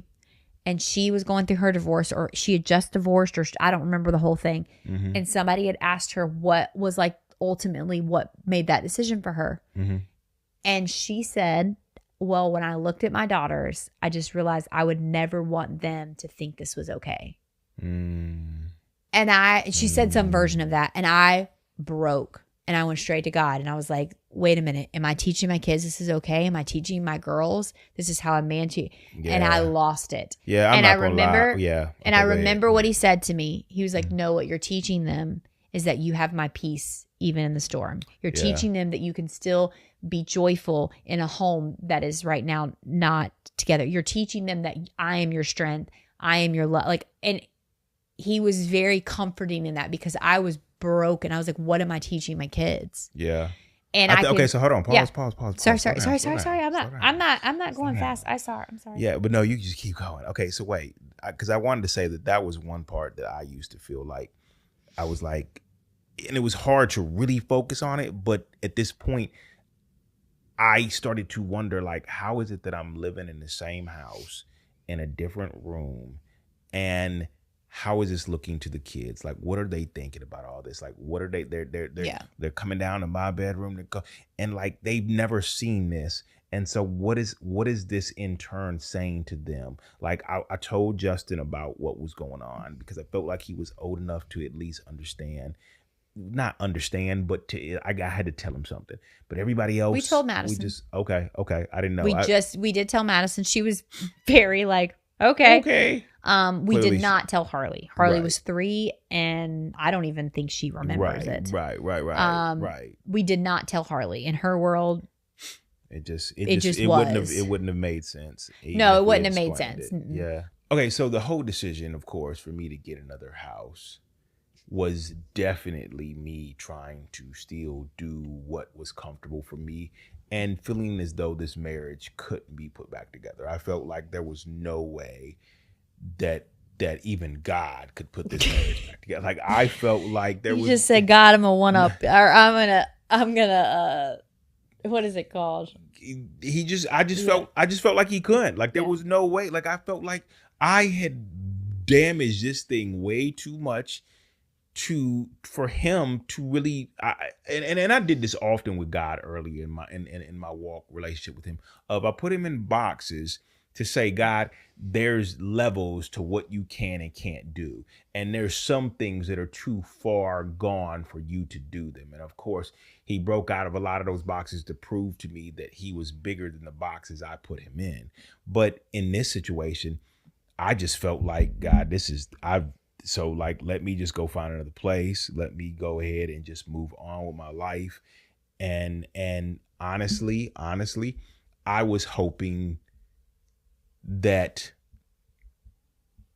some part of my life could become a new norm, because I didn't see how I could ever walk back in the spaces I had walked in. I didn't see how that was possible. I didn't see how, but like I said, it wasn't once, but it was twice. The second time when God told me that he wanted me to stay right here, even though you didn't know this, and he was telling you, yeah, send him all the paperwork, man, like, he made sure he ain't send that message through nobody else. He ain't send that message through no pastor. No, he got my undivided attention, not once, but twice, when he said that I want you to stay right here. This is your family and your home. And I did not like that message.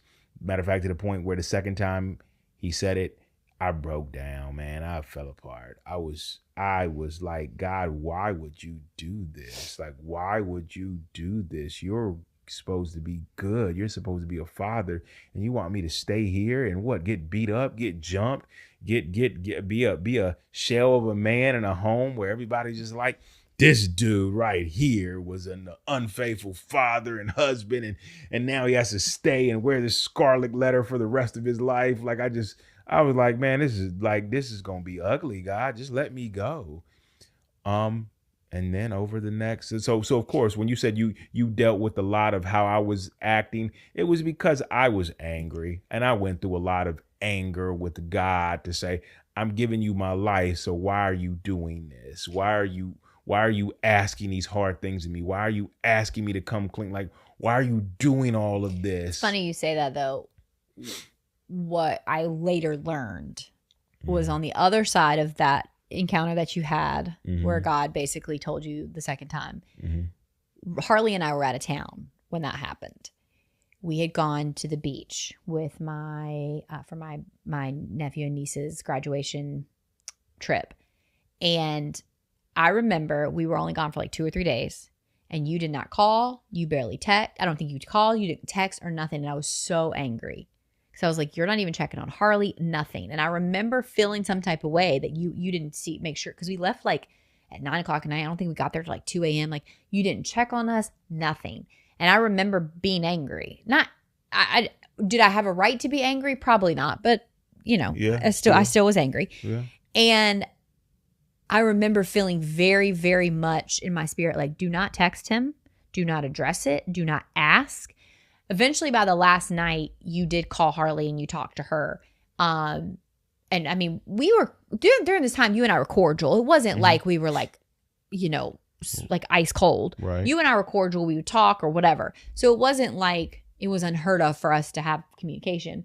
So I remember coming home and the house was cleaned and you were going out to eat with somebody. And I was just like, okay. I remember feeling very irritated by that. But kind of going back to what I said earlier, where I can look back now, had I texted you, had I made a problem about you not communicating, had I approached you or confronted you about that, would I have been getting in God's way of what he was doing? Because at that, you later share that you were actually on a 3-day fast. Yep. And that's when it happened. I do remember. And so had I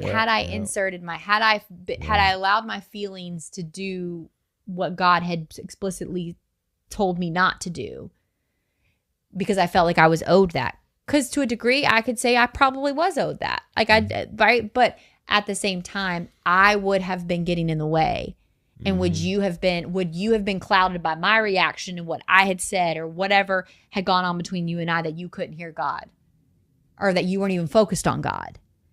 And so I can look back now and see how in those, there's several times throughout our separation of where God had breakthroughs for you that I did not know about until we got back together. Sure. Yeah, I would say that, man, like during that time, I have never heard God's voice so clearly as I did during that time. I mean, like there was so much that I had turned off and didn't have pulling at my attention to where it was almost like I woke up every day just to hear his voice. Like I would sit, I remember that's when I first started really meditating, and man, I would sit still and sit until he spoke. Yeah. I mean, like to the point where I used to think this guest bathroom was like a temple where he lived, because whenever I went into that bathroom to take a shower or something, it was just like I could hear. I mean, like to the point where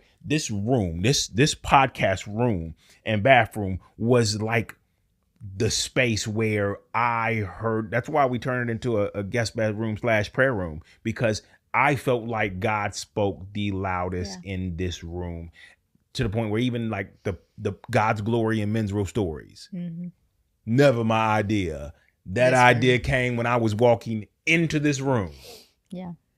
And I was like, okay, because I had a plan. It was like, okay, well, like I realized like God's doing something with my life, and other men are fascinated by it too. So maybe I'll sit one-on-one with men. And God was like, yeah, you will. Just not the way you think. Like, not at all like what you thinking. Like, we're going to do this differently than what you think. And so, yeah, it like what God began to do in a time in our lives where he didn't have us running towards each other, but he had us running towards him. And even though I was clear, I might have said this to you and it hurt. And I know I said it to God, but I was like, I'm not in love with her anymore. I love her as a mother of all of my children, but I'm not in love with her. I'm not attracted to her anymore. God, there's no way you can just put us back together, even if that's your plan. And I'm not attracted to her. Just know that. I'm just letting you know where I stand, God. Like, so you like, what you got? Make your next best move, because I don't think you got one. That's kind of how my relationship with God really started off. I mean, I would say on the flip side, that did always hurt me when you would say that. Less because I wanted you to be attracted, but also more I wanted to be like, who do you get to be to say that you don't want to be with me and you're not attracted to me when you've done all you've done? Like, it was almost like a point of like you would hit me in a way that was just like, why does it matter if you're attracted? Like, you don't deserve to be attracted to anybody. This is no longer a marriage that you get to be attracted to. You just need to. No. But it wasn't. So it was more that it wasn't that. Because again, I was still in the place where I was like, okay, God, like I'm going to follow you and let you do this. But like, I didn't want it either. I wasn't attracted to you either. I just felt like, how do you get the right to say you're not? It almost felt like another rejection, like another affair, like another. Like, it was almost like that. Like, why? How do you get to say you're not attracted to me? Like, you're it was less that like I wanted, because there was a point, like I said, when you came clean about everything, it was like, I don't want this anymore. Like, and I do understand now on the other side why that had to happen. I do understand that he had to show me that there was no foundation to build upon in our marriage. Like, if we would have built upon one affair, it would have been a lie. Facts. If we would have rebuilt or reconciled upon one affair and not addressed it all, it would have been a lie, and 100%. It would have crumbled again. I realized that well after too, that there was nothing to build on if I had kept everything else like brushed under the rug and been like, well, we don't have to uncover that, because the truth was he had to build back on a solid foundation. Yeah. And our foundation from day one, from the beginning, was crap. It was crap. It was sand. It was we built on sand. Yeah. And it was a pretty build too. Okay, so let's just, as she said earlier, it was pretty. We built a really we were of the level of Hilton Head. Oh yeah, we were pretty. We were pretty sandcastle. Most beautiful sandcastle in the world. Yeah, it was. But we were still on sand. It doesn't matter how pretty you make it. We were still unhappy. It was, none of it was enough. None of it really did anything to make us any wholer, whole, like WHOL. More whole. Yeah. More whole. Thank you. We continue to find, I can speak for myself. I continue just to find myself feeling empty. Like, dang, I gotta go and get a nothing. I gotta keep going and get something else. Even to that though, like had you not come clean completely, there would still be a level of like, what if this comes out? There was just too. Yeah. And I think that for me to be able to learn to walk in a marriage again, I had to know like that there was no other shoe that could drop. That there was nothing else. And so I think when you became so, unfortunately, clear with me, there was parts in which I was like, I didn't necessarily love that.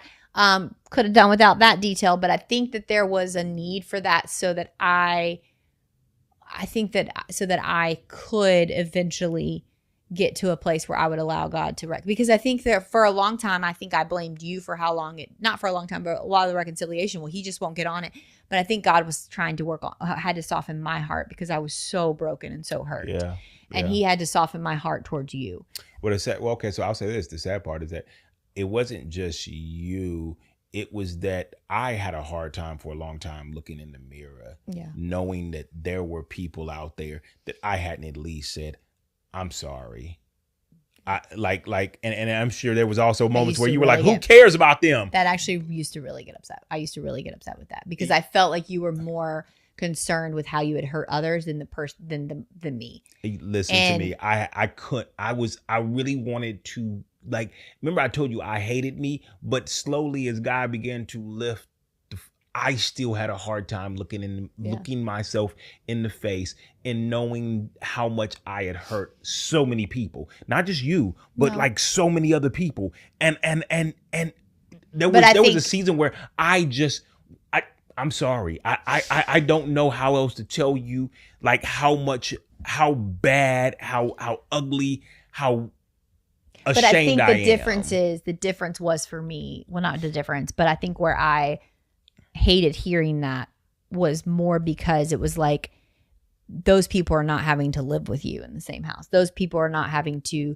take care of you. Those people are not having to and you feel like you owe them more than you owe me. Yeah, but no, that's where I was at. I'm just saying. No, that's fair. No, that's fair. I don't need you to defend. Yeah, I wasn't trying to defend. Yeah, I was just gonna say that you're right. You're right. They weren't. But I think as we both got not just on the spiritual journey, but on this mental health and healing journey, I realized how even the things I had done had created such a unfortunate ripple effect in people's lives that even though it's like, oh yeah, that happened a long time ago, I realized that what I had done could still be creating ripples in their future relationships and their future moving on. Like I moved on from that, but now I don't trust anybody because of what you did. Like I just realized the gravity of what I did because I realized the gravity of how so many things in my life had brought you to me to this point of the ripple effects of what had happened as a child, what has happened as a teenager, and all the things. And when I realized the gravity as I spent time in therapy, I couldn't just move on and say, well, you don't matter as much as my, at the time, ex-wife. So you guys don't deserve any more of an apology. But the truth of the matter is God just brought that stuff to the surface to where I had to face it, and I couldn't move forward without saying, I'm sorry. I am so ashamed of who I was to you, how I was to you, what I did, and how I brought you into my mess. Yeah, I mean, I can understand now why God, or how the God used that. I think just at the time and my hurt, it was a bit much to carry. Yeah. Like seeing you grieve for them, but you did not necessarily show me you grieving for me. Because oftentimes our conversation, I think when we would talk about the pain in which I was feeling or whatever, it was almost kind of just like where it was like how I had almost created that, how I had allowed that, how I wasn't this or I wasn't that, and where I can see now that that's not what you really meant. It still was very hard for me. Like it felt like there was a lot of blaming of myself I did for your actions, and how if I would have shown up this way, or if I would have done this, or maybe if I would have done that. And I think I had to come to a point and realize that the only thing I could have done was leave. There was never anything I could have done differently for you to be a different person. That was never on me to carry. That was never for me to carry. You chose your actions and I chose mine. And the only thing that I could have done would have been to not enter, to have, you know, I can now say like to have very firm boundaries. And once this boundary is crossed, like we can't continue. Back then, that would have been the only thing. I don't think I was mentally in the space that would have. Yeah. Because I will say this, and I'm very, very, very, very cautious when I make this statement. In no way were your affairs my fault. Or in no way were the way you lived was a reflection of me or how good or not good of a spouse I was. Mm-hmm. And I can see how behaviors and attachment styles and patterns that I held gave you the room to do that. Mm-hmm. And gave you me living out my dysfunction with you, gave your dysfunction the room to flourish. Yeah. Now, was there a choice you made? Yes, for sure. For sure. And I don't take ownership for that. Right. I take ownership for, hey, had I had more boundaries, had I honestly been more open, like there were certain things that like I said, I had a more avoidant attachment style where like, yes, I want you close, but I don't want you too close to know me because I don't think you'll love me if you know me. And so at the same time as pulling you close, I'm pushing you away, right? And so, and that's how it has a lot to do with my childhood and things like that. Does it justify your actions? No. Right. But does it yield to healthy relationship? No. And so I think I in no way, shape, or form want to make it sound like I am taking ownership of your actions and the things you did. Right. Because I'm not. And I don't think any person should if you are on the receiving end of that. It is never your fault, no matter what they say. Yeah. You could literally, you could literally cheat on them and they still have a choice not to cheat on you. They still, like, right, at the end of the day, everyone makes their choice. And there is nobody is responsible for that choice. Agreed. Except for the person who makes it. Yeah. And so I'm very clear on that, but God did bring me on a journey of acknowledging the environment that I was creating. Yeah. Regardless of whether it was with you or anybody else. Yes. And I will say this, as I've talked to people and shared with people things, I even think about now how God brought us through the upbringing we had and then thought it would be cool to put us together. I know, because when I tell people like how, but did God, I don't know necessarily if God put us together though. But hear me out though. I will say this, even if he didn't put us together, I think the way he holds us together is nothing short of his glory. Because the truth is the way, what we've been through and how we respond to each other in it, every day is a new opportunity for us to really, really hurt the other because of how what we've gone through and what we've experienced. I think that is normal in marriages. I think that is, hear me. Yeah, I don't know. Y'all not talking about it enough out there. Here's what I mean by that. But our therapist says it a lot. I hear it, but I don't hear it. Yes, you're right. Okay. But I think that's a little bit of I think the product of a fallen world is that how we survive in certain seasons does not yield to a healthy marriage. And so where as a child, certain things, as a teenager, as a young adult in a first marriage, we would do these things to basically survive, to make sure that we could keep the peace or to make sure that we could, have a somewhat of a marriage. And then you get into a new marriage and you have someone bringing in their survival and your survival. And those are not honestly, anything that's in survival is not thriving. But okay, so let me say this though. I feel like sometimes it's not that you want to survive.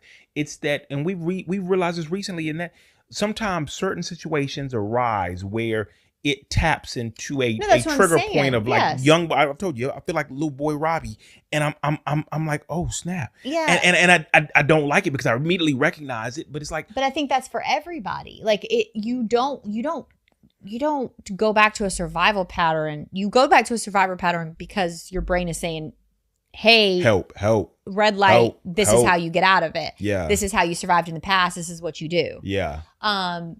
So I mean, not to overuse the word, but it typically is because you are triggered. Yeah. You are triggered into your survival mode. Yeah. And I think that a lot of spouses, a lot of relationships, you do, until you decide. I've talked about this with a friend. The Bible talks about it, but science backs it up. Like, we have neural pathways in our brain. Our brain will take the path of most traveled. Most traveled. Yep.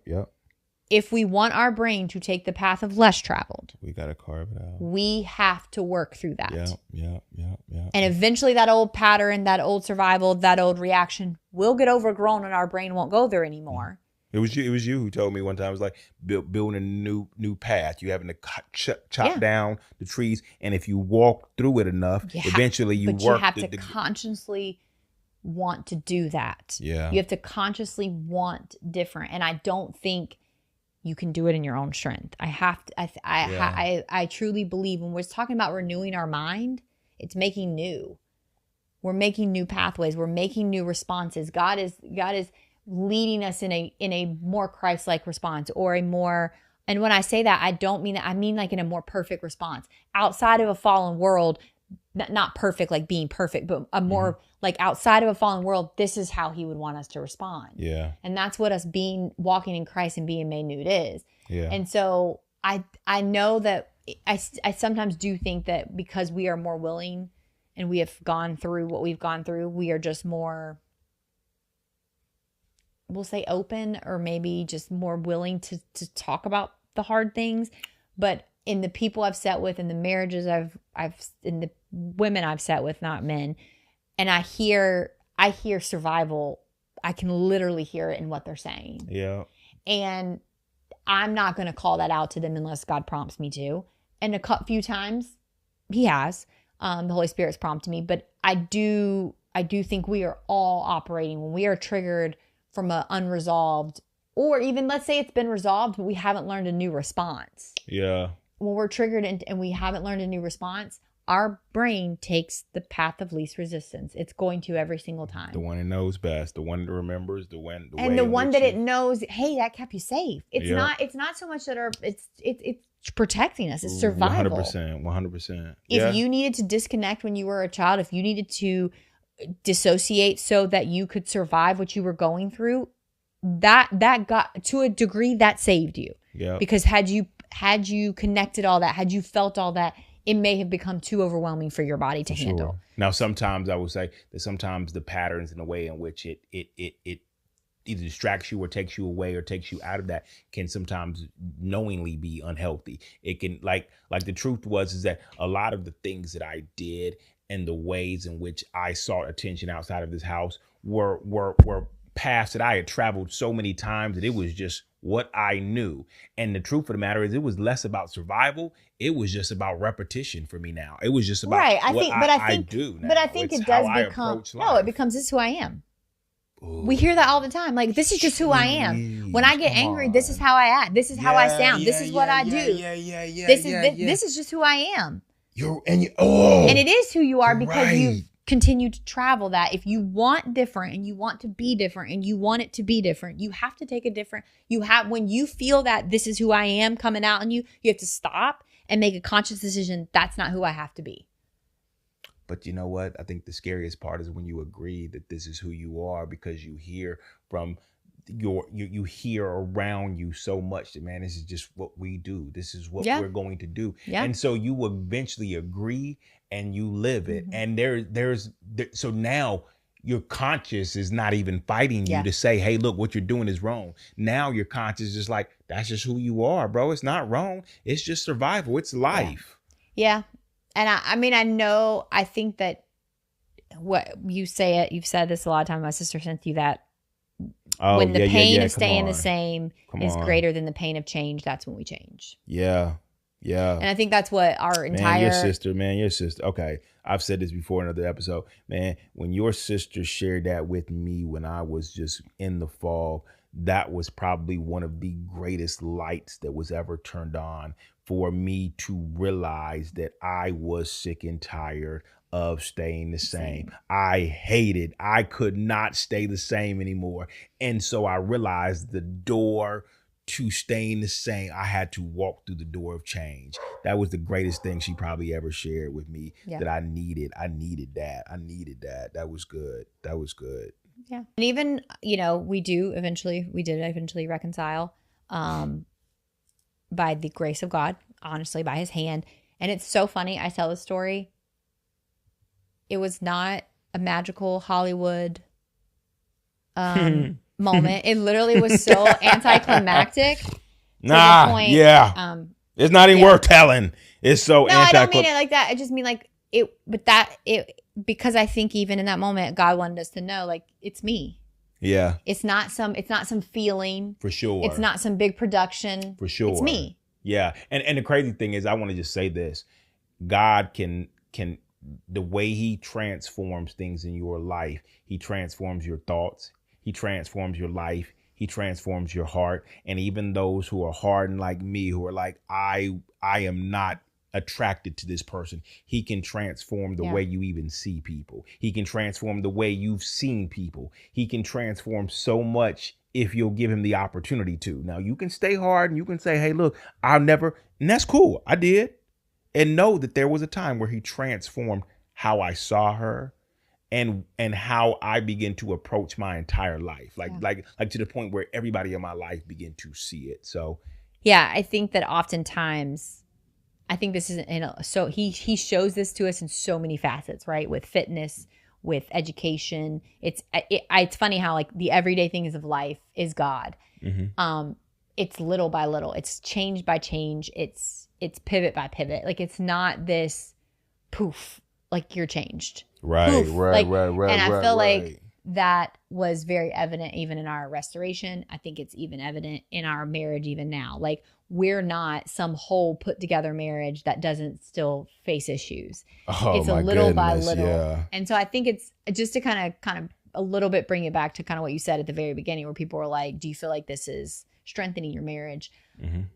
I think if you listen to this whole episode and you hear what we've walked through, these conversations are like probably the lighter side of conversation. For sure. I mean, let's be real. These are the conversations that if we had been having these conversations, we wouldn't have ended where we were at. 100%. Yeah.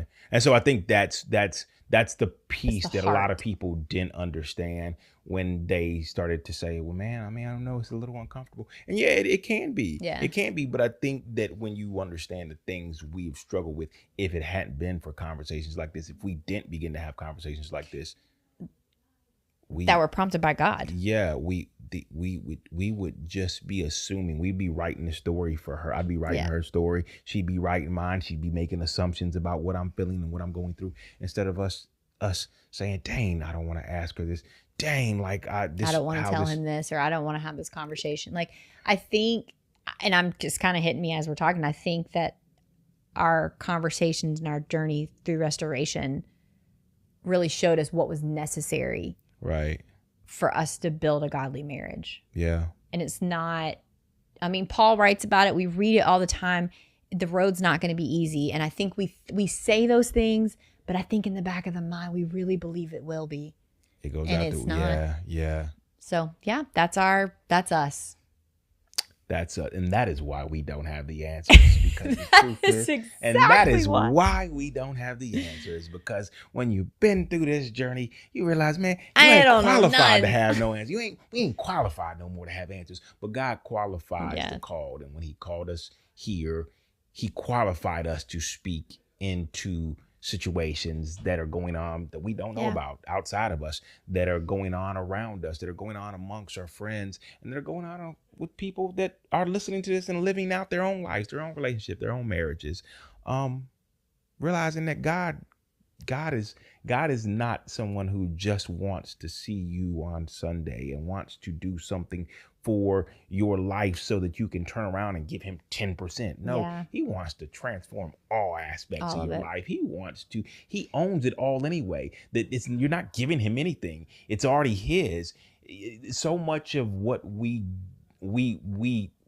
give back to God was already what he gave us. The question is we willing to trust him with Yeah. the parts of our life that we feel like are ours? It's my story. It's my write up. It's how I want it to look. And it's like, no, trust me. Well, and just realizing that it may not look like the quote unquote success story that you want it to. Like, I think of even Joseph in the Bible. Like, would he have wanted the Potiphar's wife to lie on him? Would he have wanted to go like to jail? Would he have wanted like, if he would have written his story, would he have written it that way? Absolutely not. Absolutely Right. not. And so I think sometimes when even that helped me even in our marriage, like I wouldn't have written this love story. I wouldn't have told I won't tell my kids like this is the love story you should adhere to. What I will tell them is let God write your story, because I started off writing my own and good. I messed it up. That's good. And so I think my biggest that's so true. It'll be let God write your story. That's so and it true. still may not look pretty, and you still may be, put in a hole like Joseph, or, sent to prison, but just know that if you're letting him write your story, and I can say that from our reconciliation, if you let him write your story and you obey him, it will turn out much better than you could have ever imagined. For sure. Yeah. Yeah. Well, there it is. I mean, like it Season took all one. season for you guys to actually know who we were and why we're here and why we even decided. And not that all of that had to happen for us to decide, but I think the beauty of it all is that this is where we speak from. This is our heart. Why we feel this is so important, to show what it looks like to have uncomfortable conversations. because life is uncomfortable, marriage is uncomfortable, divorce is uncomfortable, walking into a marriage that was built on sand is uncomfortable. It can all be uncomfortable. How do you want to look at it? How do you want to see it? And do you want to see it through the lens of like what this God is man-made or what God is going to do? So that's it. Man, season 1, wrap. Season 1 is listen, I hope y'all enjoyed it. Yep. If nothing else, if you listen to this episode and this is the first time you're listening to us, maybe you can go back and listen to all the other craziness we've talked about. But I pray that this episode speaks to your life, speaks into your heart, not just as like, well, man, I was really nosy and curious about their lives and what happened, but more so you like can watch it for that reason too. You can, that's true. But like, I pray that God uses this to speak louder and to your life, however, wherever you are, whatever is going on. And you know what? Let's end this season in prayer. Okay. So, dear Heavenly Father, Lord, we just thank you for what you did in the conversations through this season, through the ups and downs and the hardness, the heaviness, the weightiness of just coming and sitting behind these mics regularly, the 15 episodes that we've given people, that I pray you just continue to use, Lord. I pray that it's not about just what we've already done, but what's going to transpire over time as you continue to use the conversations to bring forth conversations in other people's lives and other people's relationships and other people's moments where they just sit with themselves and say, man, I need to start to really address that in my own life, in my own grief, in my own hurt, in my own pain that I've been carrying around. So, Lord, I just thank you for how you just continue to be a good father, a father who brought us back together and loved us so much to show us how to love each other, and allowed us to continue to love each other the way you love us and love the church. So we just give you the praise and glory. We thank you so much. We worship you and we praise you for all you've done, all you're doing, and all you have in store for each and every one of us. We thank you for it all in Jesus' name. Amen. Amen. Well, cool. Well, hey, thank you That's a guys so wrap. much. We love you guys. We pray that this has just been a blessing to you. And excited to see. She's excited to see you guys in season 2. I don't know. I'm done. I haven't. We're done. I haven't got a contract. But, We're done. Love you guys. See you guys soon. Bye.